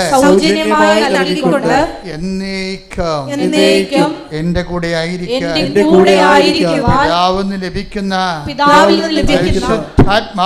പരിശുദ്ധാത്മാവിനാൽ എന്നെ അഭിഷേകം ചെയ്യണമേ. നാളുകളിൽ നിങ്ങൾ എന്നോട് ഒന്നും ചോദിക്കാതിരിക്കാൻ ഈ വെള്ളം കുടിക്കുന്നവൻ ഇനി ദാഹിക്കും. ഞാൻ തരുന്ന വെള്ളം കുടിക്കുന്നവർക്ക് ദാഹിക്കുകയില്ല. നീ തരുന്ന വെള്ളമായ പരിശുദ്ധാത്മാവിനെ ദാഹിക്കുന്നവൻ എൻ്റെ അടുത്ത് വരട്ടെ. തിരുനാളിന്റെ മഹാദിനത്തിൽ അവൻ എഴുന്നേറ്റ് ഉച്ചത്തിൽ പറഞ്ഞു, ആർക്കെങ്കിലും ദാഹിക്കുന്നെങ്കിൽ അവൻ എൻ്റെ അടുത്ത് വരട്ടെ. എന്നിൽ വിശ്വസിക്കുന്നവരുടെ ഹൃദയത്തിൽ നിന്ന് ജീവജലത്തിന്റെ അരുവികൾ ഒഴുകാം. തന്നിൽ വിശ്വസിക്കാനിരുന്നവരെ സ്വീകരിക്കാനിരുന്ന പരിശുദ്ധാത്മാവിനെ കുറിച്ചാണ് അവനത് പറഞ്ഞത്. ആത്മാവേ, പരിശുദ്ധാത്മാവേ, യേശുവിന്റെ ആത്മാവേ, യേശുവിന്റെ തിരുവിലാവിലെ മുറിവ് തുറന്നുകൊണ്ട് അവന്റെ സകലത്തിന്റെ സമ്മാനമായി, സ്വർഗത്തിന്റെ സമ്മാനമായി ഇറങ്ങി വന്ന ദൈവത്തിന്റെ വാഗ്ദാനമേ, പിതാവിന്റെ വാഗ്ദാനമേ, ആത്മാവേ, പരിശുദ്ധാത്മാവേ, നിറയണമേ, നിറയണമേ, എന്നെ ശക്തിപ്പെടുത്തണമേ. ദൈവത്തിന്റെ ഉടമ്പടി സുവിശേഷമായി പൂർത്തിയാക്കുവാൻ ആത്മാവേ, ദൈവത്തിന്റെ ആത്മാവേ വസിക്കണമേ.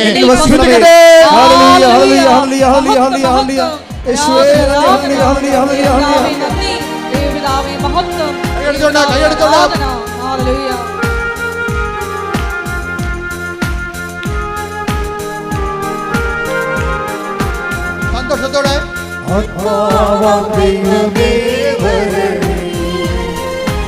എന്റെ ഉള്ളിൽ വസിക്കാൻ വരണേ. ആത്മാവാം ദൈവമേ വരണേ, എന്റെ ഉള്ളിൽ വസിക്കാൻ വരണേ. ദാഹിച്ചു നിന്നെ ഞാൻ തേടുന്നു, സ്വർഗ്ഗം തുറന്നിറങ്ങി നീ വരണേ. ദാഹിച്ചു നിന്നെ ഞാൻ തേടുന്നു, സ്വർഗ്ഗം തുറന്നിറങ്ങി നീ വരണേ.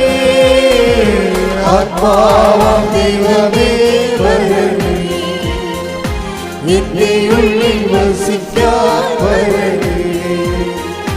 ആത്മാവാം ദൈവമേ വരണേ, എന്റെ ഉള്ളിൽ വസിക്കാൻ വരണേ. Hallelujah hallelujah hallelujah hallelujah.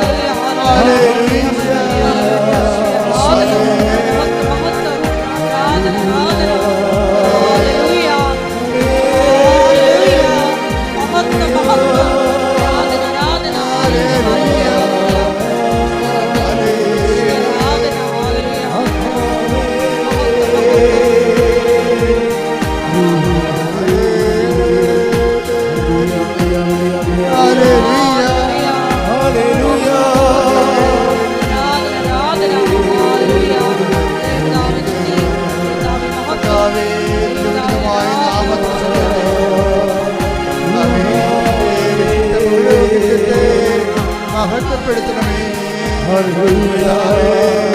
സഭയിലുള്ള സാന്നിധ്യം പ്രകടമാക്കണമേ. രോഗികൾ അങ്ങനെ ദിവസം പ്രാർത്ഥിക്കുന്ന കർത്താവേ, ഉദരരോഗമുള്ളവർ അങ്ങനെ ദിവസം പ്രാർത്ഥിക്കുന്ന കർത്താവേ,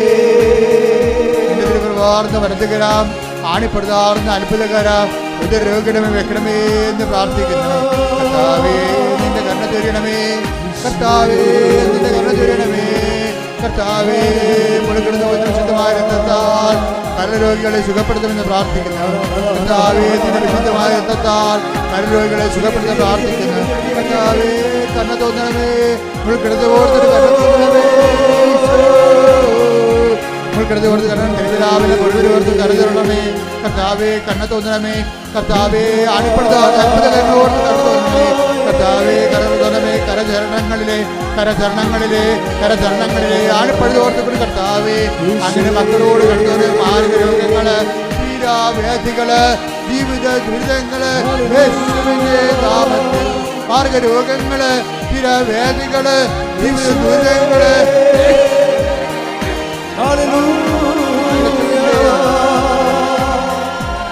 സ്തോത്രം.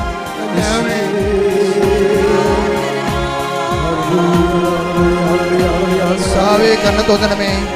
കർത്താവേ കണ്ണ തോന്നണമേ. ജോലിയില്ലാത്തവര്, വീടില്ലാത്തവര്, വഴിയില്ലാത്തവര്, ജോലിക്ക് വേണ്ടി ശ്രമിച്ചിട്ട് ലഭിക്കാത്തവര്, കർത്താവേ മാനസിക ഡിപ്രഷനുള്ളവര്, മനസ്സമാധാനം ഇല്ലാത്തവര്, കണ്ണ തോന്നണമേ. കർത്താവേ ചരണങ്ങളിലെ ആണി പഴുതുകൾ ഓർത്തുകൊണ്ട് കർത്താവേ ഉച്ചമുതൽ ഉള്ളംകാല് വരെ കർത്താവിൻ്റെ രക്തം പടരട്ടെ. എല്ലാ കൊച്ചങ്ങളിലും കർത്താവിൻ്റെ രക്തം പടരട്ടെ. എല്ലാ പേശികളിലും കർത്താവ് രക്തം പടരട്ടെ. എല്ലാ ഞാടി ഞരമ്പുകളിലും കർത്താവ് രക്തം പടരട്ടെ. കർത്താവേ കണ്ണത്തൊന്നണമേ. വിശുദ്ധ പൗരോഹിത്യത്തെ മഹത്വപ്പെടുത്തണമേ. ശ്രുതികട്ടെ ശ്രുതികട്ടെ. വിശുദ്ധ പൗരോഹിത്യത്തെ മഹത്വപ്പെടുത്തണമേ. കർത്താവേ കണ്ണത്തൊന്നണമേ. മക്കളില്ലാത്തവരെ സ്പർശിക്കണമേ കർത്താവേ. ഭ്രാന്തി രോഗികളെ സ്പർശിക്കണ കർത്താവേ. ഭ്രാന്തുള്ളവരെ സ്പർശിക്കണ കർത്താവേ. മാനസിക രോഗങ്ങളുള്ളവരെ സ്പർശിക്കണ കർത്താവേ. ഉറക്കമില്ലാത്തവരെ സ്പർശിക്കണ കർത്താവേ. കർത്താവേ കണ്ണത്തോന്നണമേ. കർത്താവേ കണ്ണത്തോന്നണമേ. നിന്റെ തിരുവിടാവിലെ മുഴുവനെ ഓർത്തുകൊണ്ട് കർത്താവേ കണ്ണത്തോന്നണമേ. നിന്റെ ആണിപ്പെടുത്താവുന്ന അത്ഭുത കരങ്ങൾ ഓർത്തുകൊണ്ട് കർത്താവേ കണ്ണത്തോന്നണമേ. ചിരങ്ങ് രോഗികളെ, ചോരത്തവേ, ത്വക്ക് രോഗികളെ, പിച്ചില രോഗികളെ, PCOD രോഗികളെ കർത്താവേ കണ്ണത്തോന്നണമേ. കർത്താവേ സ്പോണ്ടിലോസിസ് അസുഖമുള്ളവരെ കണ്ണത്തോന്നണമേ കർത്താവേ. ഓട്ടിസം രോഗികളെ കണ്ണത്തോന്നണമേ കർത്താവേ. അപസ്മാര രോഗികളെ കണ്ണത്തോന്നണമേ കർത്താവേ.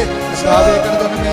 എൻ്റെ കർത്താവിൻ്റെ ഉന്നതമായ നാമത്തിൽ, സഭയുടെ അധികാരത്തിൽ, കുരിശിൻ്റെ അടയാളത്തിൽ, ദൈവത്തിൻ്റെ ശക്തിയാൽ മാരക രോഗങ്ങള്, തീരാവേദികള്, ജീവിത ദുരിതങ്ങള് യേശുവിന്റെ നാമത്തില് മാറിപ്പോകട്ടെ. ശ്രദ്ധിക്കട്ടെ,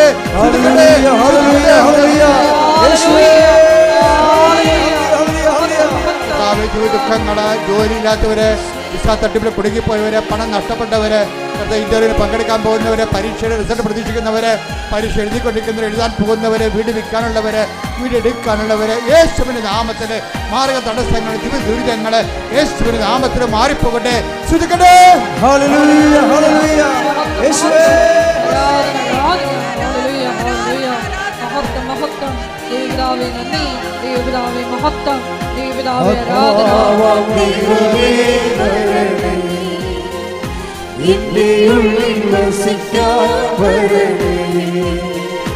ആത്മാവാം ദൈവമേ വരണേ, എന്റെ ഉള്ളിൽ വസിക്കാൻ വരണേ. ദാഹിച്ചു നിന്നെ ഞാൻ തേടുന്നു, സ്വർഗം തുറന്നിറങ്ങി നീ വരണേ. ദാഹിച്ചു നിന്നെ ഞാൻ തേടുന്നു, സ്വർഗം തുറന്നിറങ്ങി നീ വരണേ. ആത്മാവാം ദൈവമേ വരണേ, എന്റെ ഉള്ളിൽ വസിക്കാൻ വരണേ. കണ്ണുകളടച്ച് കൈകൾ കൂപ്പി കർത്താവിൻ്റെ സാന്നിധ്യം നിറഞ്ഞു നിൽക്കുന്ന സമയമാണ്.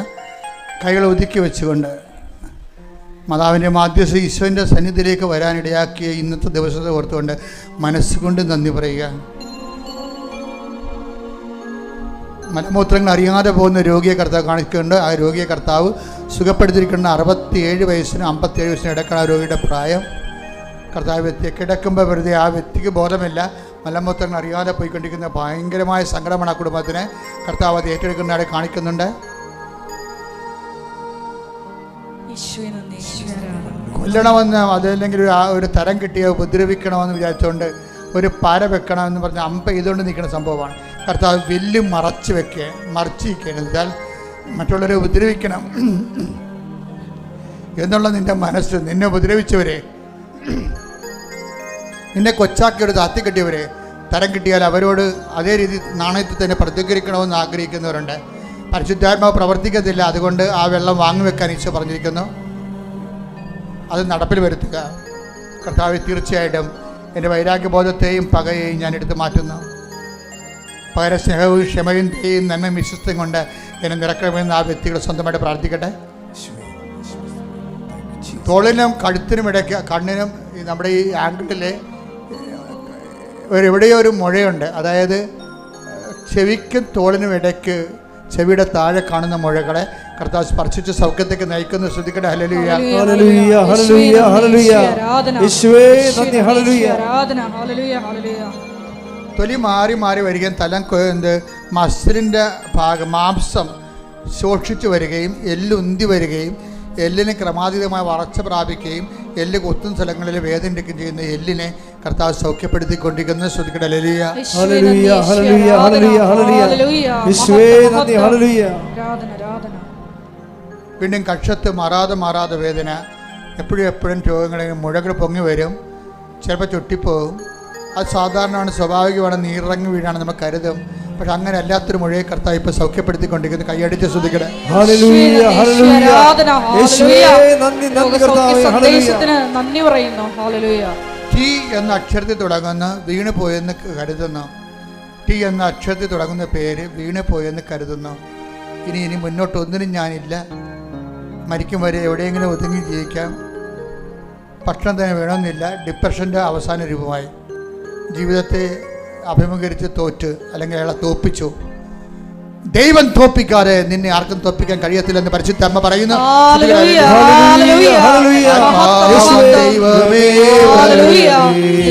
കൈയടിച്ചുകൊണ്ട് അവർ വെച്ച് പറയും.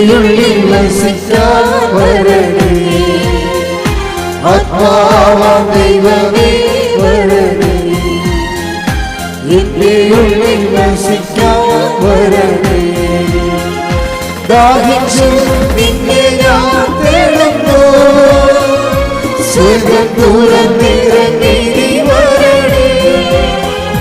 ദാഹിച്ചു നിന്നെ ഞാൻ തേടുന്നു, സ്വർഗം തുറന്നിറങ്ങി നീ വരണേ ആത്മാവാം ദൈവമേ വരണേ എന്റെ ഉള്ളിൽ വസിക്കാൻ വരണേ. Praise the Lord.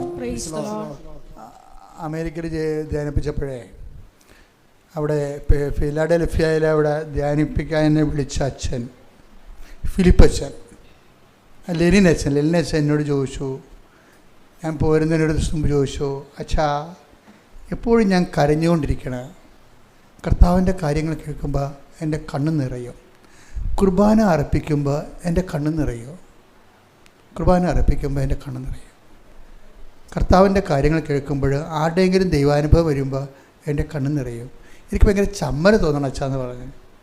എന്നെ മാറ്റി മുറിയിൽ കൊണ്ടു വെച്ച് ചോദിച്ചതാണ്. ആത്മീയ കാര്യമായതുകൊണ്ട് നിങ്ങൾക്കും ഇത് ചിലപ്പോൾ ഗുണം ചെയ്യുമെന്ന് വിചാരിച്ചുകൊണ്ടാണ് ഞാൻ നിങ്ങളോട് പറയണത്. അപ്പോൾ എന്നോട് ചോദിച്ചാൽ അത് എന്താണെന്ന് ചോദിച്ചു. അപ്പോൾ ഞാൻ പറഞ്ഞു അച്ഛൻ അപ്പോൾ അച്ഛൻ CP വർക്കി അച്ഛൻ്റെ പുസ്തകം ഒന്ന് വായിക്കണം, ജീവൻ്റെ പ്രകാശം എന്ന് അതിൻ്റെ പേരെന്ന് ഞാൻ പറഞ്ഞു. CP വർക്കി അച്ഛനെ മരിച്ചുപോയി, നമ്മുടെ ഷാലോവിൻ്റെ അച്ഛനായിരുന്നു, ഷാലോവിൻ്റെ സ്പിരിച്വൽ ഫാദറായിരുന്നു, വലിയ അച്ഛനായിരുന്നു. അപ്പോൾ അദ്ദേഹം ഒരു പുസ്തകം എഴുതിയിട്ടുണ്ട്, ജീവൻ്റെ പ്രകാശം. അതിൻ്റെ അകത്ത് ഒരു വാക്ക് മുഴുവനും കണ്ണീരിൻ്റെ വരങ്ങളെക്കുറിച്ച്, ദ ഗിഫ്റ്റ് ഓഫ് ടീയേഴ്സ്.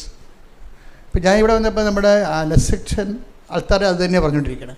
ഇപ്പോൾ ഞാൻ ഇത് തമ്മിൽ ഇൻ്റർ കണക്റ്റഡാണ്. അച്ഛൻ പറഞ്ഞത് ഈ ആഴ്ചയിൽ, അതായത് ഏഞ്ചൽസ് താര എന്ന് പറഞ്ഞൊരു മോള് ഉടമ്പടി എടുത്ത്. ഇപ്പോൾ ഏഞ്ചൽ താരയുടെ പ്രശ്നം എന്ന് വെച്ച് കഴിഞ്ഞാൽ അവൾ MSc സ്റ്റുഡൻ്റാണ്, കെമിസ്ട്രി. പക്ഷേ അവളുടെ തീസിസ് എല്ലാം റിജക്റ്റ് ചെയ്യണം. അവിടെ ഈ ഗൈഡുമാരുടെ ഭാരം താങ്ങണം എന്തുമാത്രം ഈ മക്കൾക്ക് ഉണ്ടെന്നറിയാമോ? ഈ ഗൈഡുമാരായിട്ടുള്ളവരോടൊന്ന് കേൾക്കണേ, നിങ്ങളുടെ താഴെ വർക്ക് ചെയ്യുന്നവരോട് കുറച്ച് കരുണ കാണിക്കണം. നിങ്ങളുടെ വിദ്യാഭ്യാസത്തിൻ്റെയും സങ്കീർണമായ നിങ്ങളുടെ ഔന്നത്യം അവിടെ മേലെ അടിച്ചേൽപ്പിക്കാൻ വേണ്ടി നോക്കിയിട്ട് കാര്യമില്ല. അവരുടെ ടെൻഷൻ, അവരാണെങ്കിൽ പ്രോജക്റ്റ് ചെയ്യുന്നവർ അനുഭവിക്കുന്ന ടെൻഷൻ നിസ്സാര ടെൻഷനല്ല. ഒത്തിരി പേര് അമ്മ ഉടമ്പടിയിൽ രക്ഷപ്പെടുത്തിയിട്ടുണ്ട്, ഞാൻ ആ സാക്ഷ്യം കേട്ടിട്ടുണ്ട്. അപ്പോൾ ഇവരുടെ പ്രശ്നം എല്ലാം ക്യാൻസൽ ചെയ്ത് കളയും, എല്ലാം ഒരു ഡീപ്രമോട്ട് ചെയ്ത് കളയും, ഒരു പ്രോജക്റ്റും അംഗീകരിക്കത്തില്ല. ഇവർക്ക് ഭ്രാന്ത് പിടിച്ചു. എന്നാൽ ഇവൾ എബോവ് ആവറേജ് നല്ല എലഗൻറ്റ് സ്റ്റുഡൻ്റാണ്, നല്ല കോൺഫിഡൻസ് ഉള്ള ആളാണ്. പക്ഷേ ഇയാളുടെ അടുത്ത് തോറ്റു പോകണം. അപ്പോൾ അവൾ അവസാനം ജീവിതം അടിയറ വെച്ച് ഇപ്പോൾ ആരോ പറഞ്ഞ് ഉടമ്പടി എടുത്ത അമ്മ മാതാവ് ഹെൽപ്പ് ചെയ്യുമെന്ന് പറഞ്ഞു. ഉടനെ കൊച്ചു വന്ന് ഉടമ്പടി എടുത്ത്, ഈ ഏഞ്ചൽ താര വന്ന് ഉടമ്പടി എടുത്ത് കഴിഞ്ഞപ്പോൾ പിന്നീട് ലൈഫ് ഉടമ്പടി ചില ആൾക്കാർക്ക് ഞാൻ ഷിക്കാഗോയിൽ ധ്യാനിപ്പിച്ചപ്പോൾ അവിടുത്തെ ഒരു അച്ഛൻ എന്നോട് പറഞ്ഞെന്നറിയാമോ, എൻ്റെ അച്ഛനീ നടത്തിയ ധ്യാനമില്ലേ, ഇതിൻ്റെ അകത്തൊരു 20 വെള്ളക്കാർ പങ്കെടുത്തിരുന്നെങ്കിൽ അമേരിക്ക നന്നായേനെന്ന്. ഞാൻ എന്താ അങ്ങനെ പറയണത്? അല്ല, അവർ ഉടമ്പടി അവർ ചെയ്തില്ല, പക്ഷേ അവർ വിശ്വസിക്കുന്ന കാര്യം കൃത്യമായിട്ട് ചെയ്തിരിക്കും. ഉടമ്പടിയുടെ ഈ കാര്യം എല്ലാം അവർ ചെയ്യും. നമുക്കിനി അങ്ങനൊന്ന് ചിന്തിക്കുക അച്ഛാന്ന് പറഞ്ഞിട്ട് പോയി. എന്നുവെച്ചാൽ ആ മലയാളികളെന്ന് പറയുമ്പോൾ പകുതി ചെയ്യും, ഈ ഞാൻ പറഞ്ഞു വവ്വാല് കടിച്ച പോലെ ഇരിക്കും, പകുതി കടിക്കും, താഴെ കളയും. ഉടമ്പടി ഒരിക്കലും അങ്ങനെ ചെയ്യരുത്. ഈ ഏഞ്ചൽ സിദ്ധാരയുടെ ഉടമ്പടി ഗുണമെന്ന് പറയണത് അവൾ ചെയ്യണ കാര്യങ്ങൾ പക്ക സീരിയസ് ആയിരിക്കും. അതാണ് ഒരു ഉടമ്പടി. അവൾ ആദ്യമേ എഴുതിയത് എന്താണെന്നറിയാം, പരിശുദ്ധാത്മാവിന് നൽകണമെന്ന് എഴുതിയിരിക്കണം. ആദ്യം ഇത്രയും പ്രശ്നങ്ങളുണ്ട് കൊച്ചിന്, പക്ഷേ ആദ്യം എഴുതിയിരിക്കണം എന്താണ്, എനിക്ക് പരിശുദ്ധാത്മാവിനെ നൽകണം. അത് ആ സെക്കൻഡ്. ദൈവത്തിലേത് പ്രശ്നം എന്ന് വെച്ചാൽ നമുക്ക് അലോട്ട് ചെയ്യാൻ പ്രൊവിഷനുള്ള സംഭവത്തെ ആദ്യം വെച്ചാൽ കിട്ടാൻ എളുപ്പമാണ്. എന്താണ് ആദ്യം കിട്ടാൻ എളുപ്പമെന്ന് പറയും. ഇപ്പം നമ്മൾ പറയും ചിക്കൻ ബിരിയാണി കഴിക്കാൻ വേണ്ടി ചെല്ലാമെന്ന് പറഞ്ഞാൽ ആ ഹോട്ടലിൽ ചെന്ന് വെച്ചും നമ്മൾ ഹോട്ടൽ തിരക്കി നടക്കേണ്ടി വരും. കിട്ടണ കഴിക്കാമെന്ന് പറഞ്ഞ് ചെന്നാലാ അതൊക്കെ ഫ്രൈഡ് റൈസും കഴിച്ചിട്ട് പോരാ, ഒരു കുഴപ്പമില്ല, അവിടെ ഉള്ള എന്താ കഴിക്കാം. അതുപോലെ ദൈവത്തിന് തരാൻ എളുപ്പം എന്താ, പരിശുദ്ധാത്മാവിനെയാണ്. കാര്യം പരിശുദ്ധാത്മാവിന് ഒരിക്കലും തരണയല്ല പ്രശ്നം, സ്വീകരിക്കണതിനാണ് പ്രശ്നം. മനസ്സിലായില്ലേ? പരിശുദ്ധാത്മാവ് സൗജന്യ ദാനമാണ്, പക്ഷെ തരണതല്ല പ്രശ്നം, താങ്ങത്തില്ല, അതാണ് പ്രശ്നം. നമ്മൾ ഈ ഉടമ്പടി മുഴുവൻ ചെയ്യണത് പരിശുദ്ധാത്മാവിനെ സ്വീകരിക്കാനുള്ള ഇൻഫ്രാസ്ട്രക്ചർ ഡെവലപ്പ് ചെയ്യാൻ. എന്താ കാര്യം? ഈശോ പറഞ്ഞത് എന്താണ്, ഈ ആത്മാവിനെ സ്വീകരിക്കാൻ ലോകത്തിന് പറ്റത്തില്ലെന്ന് പറഞ്ഞില്ലേ, അതാണ് പ്രശ്നം. തരണതിനൊരു പ്രശ്നമില്ല, ഞാൻ എൻ്റെ പിതാവിനോട് ചോദിക്കുകയും എന്തെങ്കിലും നിങ്ങളുടെ വിചാരിക്കാം മറ്റൊരു ആശ്വാസം അയച്ചു തരികയും ചെയ്യും. തന്നിട്ട് കാര്യമില്ല, പക്ഷേ നമുക്ക് സ്വീകരിക്കാൻ പറ്റത്തില്ല. അതെന്താണ്? ആ വചനം എടുത്ത് ശ്രുതികട്ടെ. ഹല്ലേലൂയ.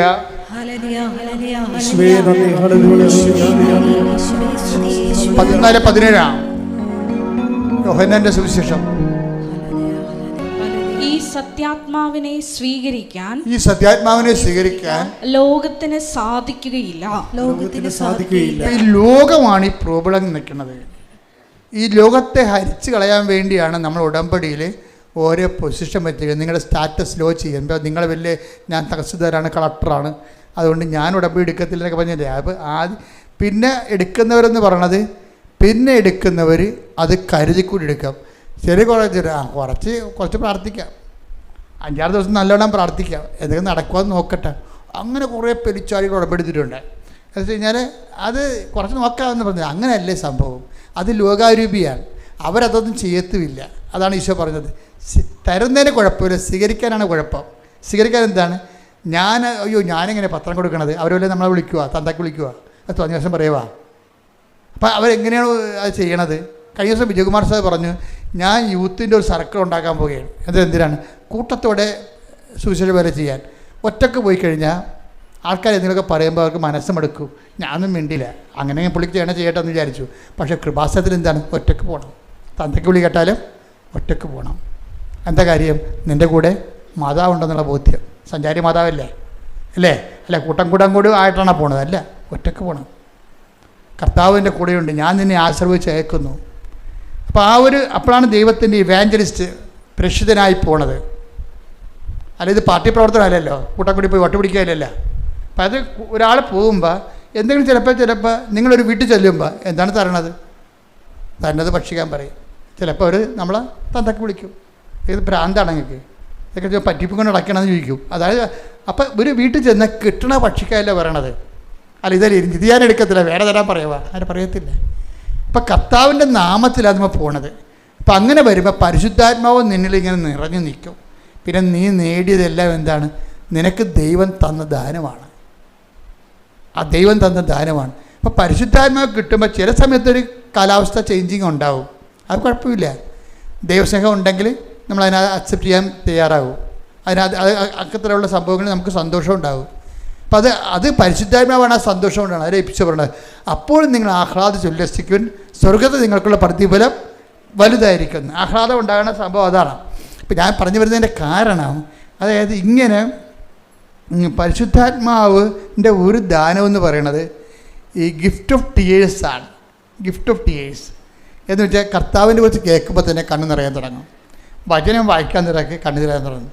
പിന്നെ നീ ദൈവത്തിൻ്റെ സാന്നിധ്യത്തിലാണ് 24 hours എന്ന് സത്യസന്ധമായിട്ട് ഉടമ്പടി ചെയ്യുമ്പോൾ കണ്ണുനീര് പലർക്കും ഉണ്ടാകുന്നുണ്ട്.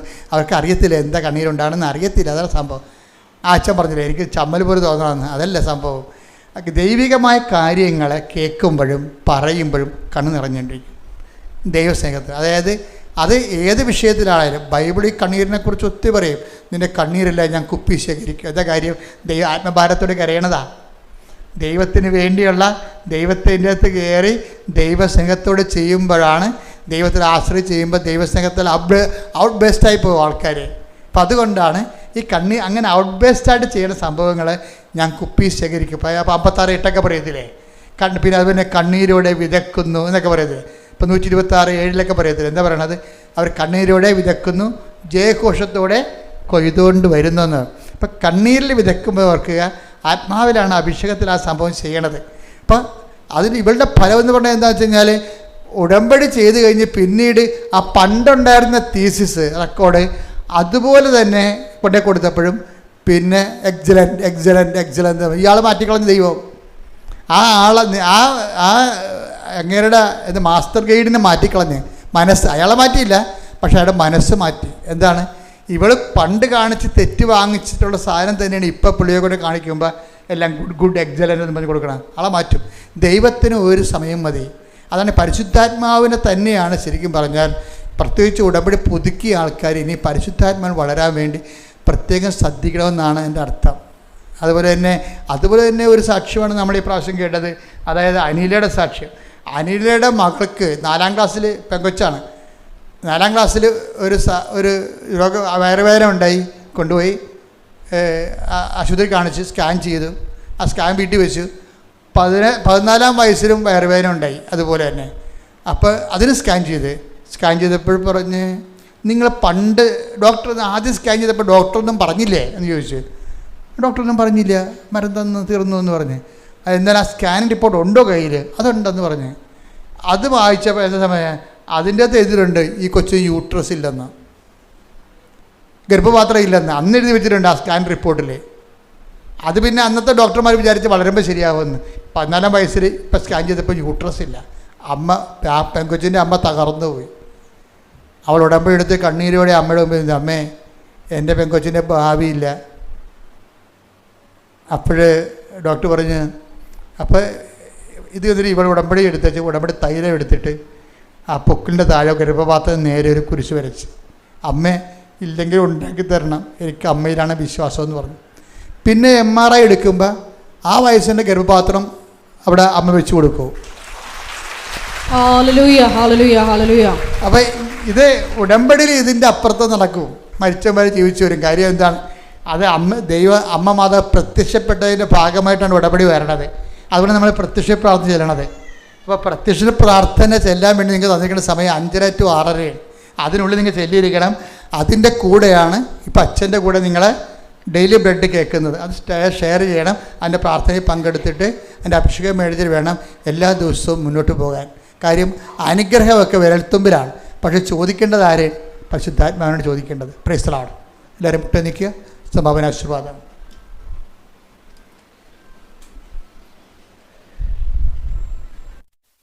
ഒരിക്കൽ കൂടി മരിയൻ ഉടമ്പടിയിൽ സമർപ്പിച്ചിരിക്കുന്ന എല്ലാ വിഷയങ്ങളും ദൈവമാതാവിൻ്റെ മധ്യസ്ഥയിൽ ദിവികാരുണ്യ സന്നിധിയിൽ സമർപ്പിച്ച് നമുക്ക് ഒരു നിമിഷം മൗനമായിട്ട് പ്രാർത്ഥിക്കാം.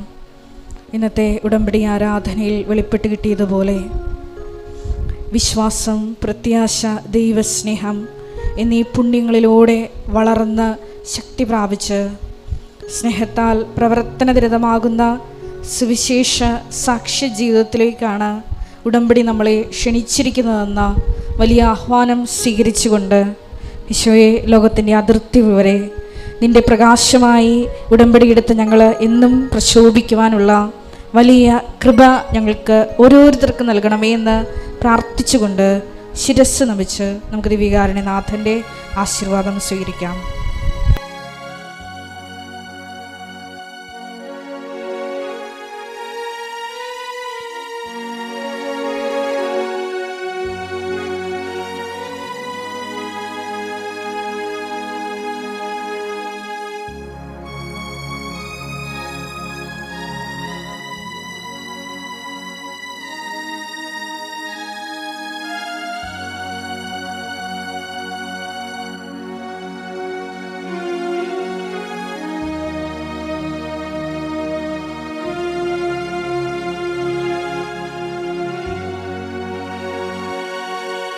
പരിശുദ്ധ പരമമാ ദിവ്യകാരുണ്യമേ,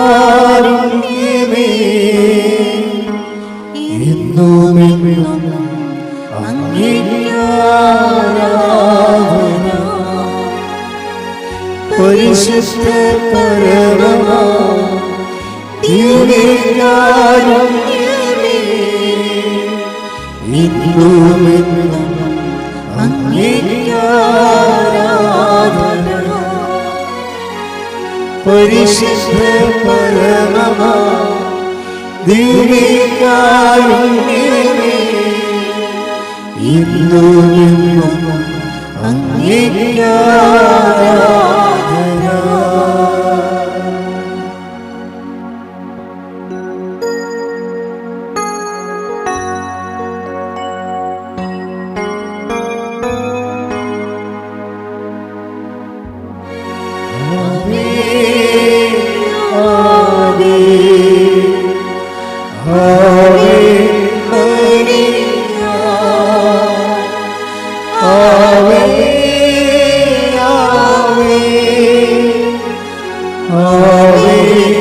Ave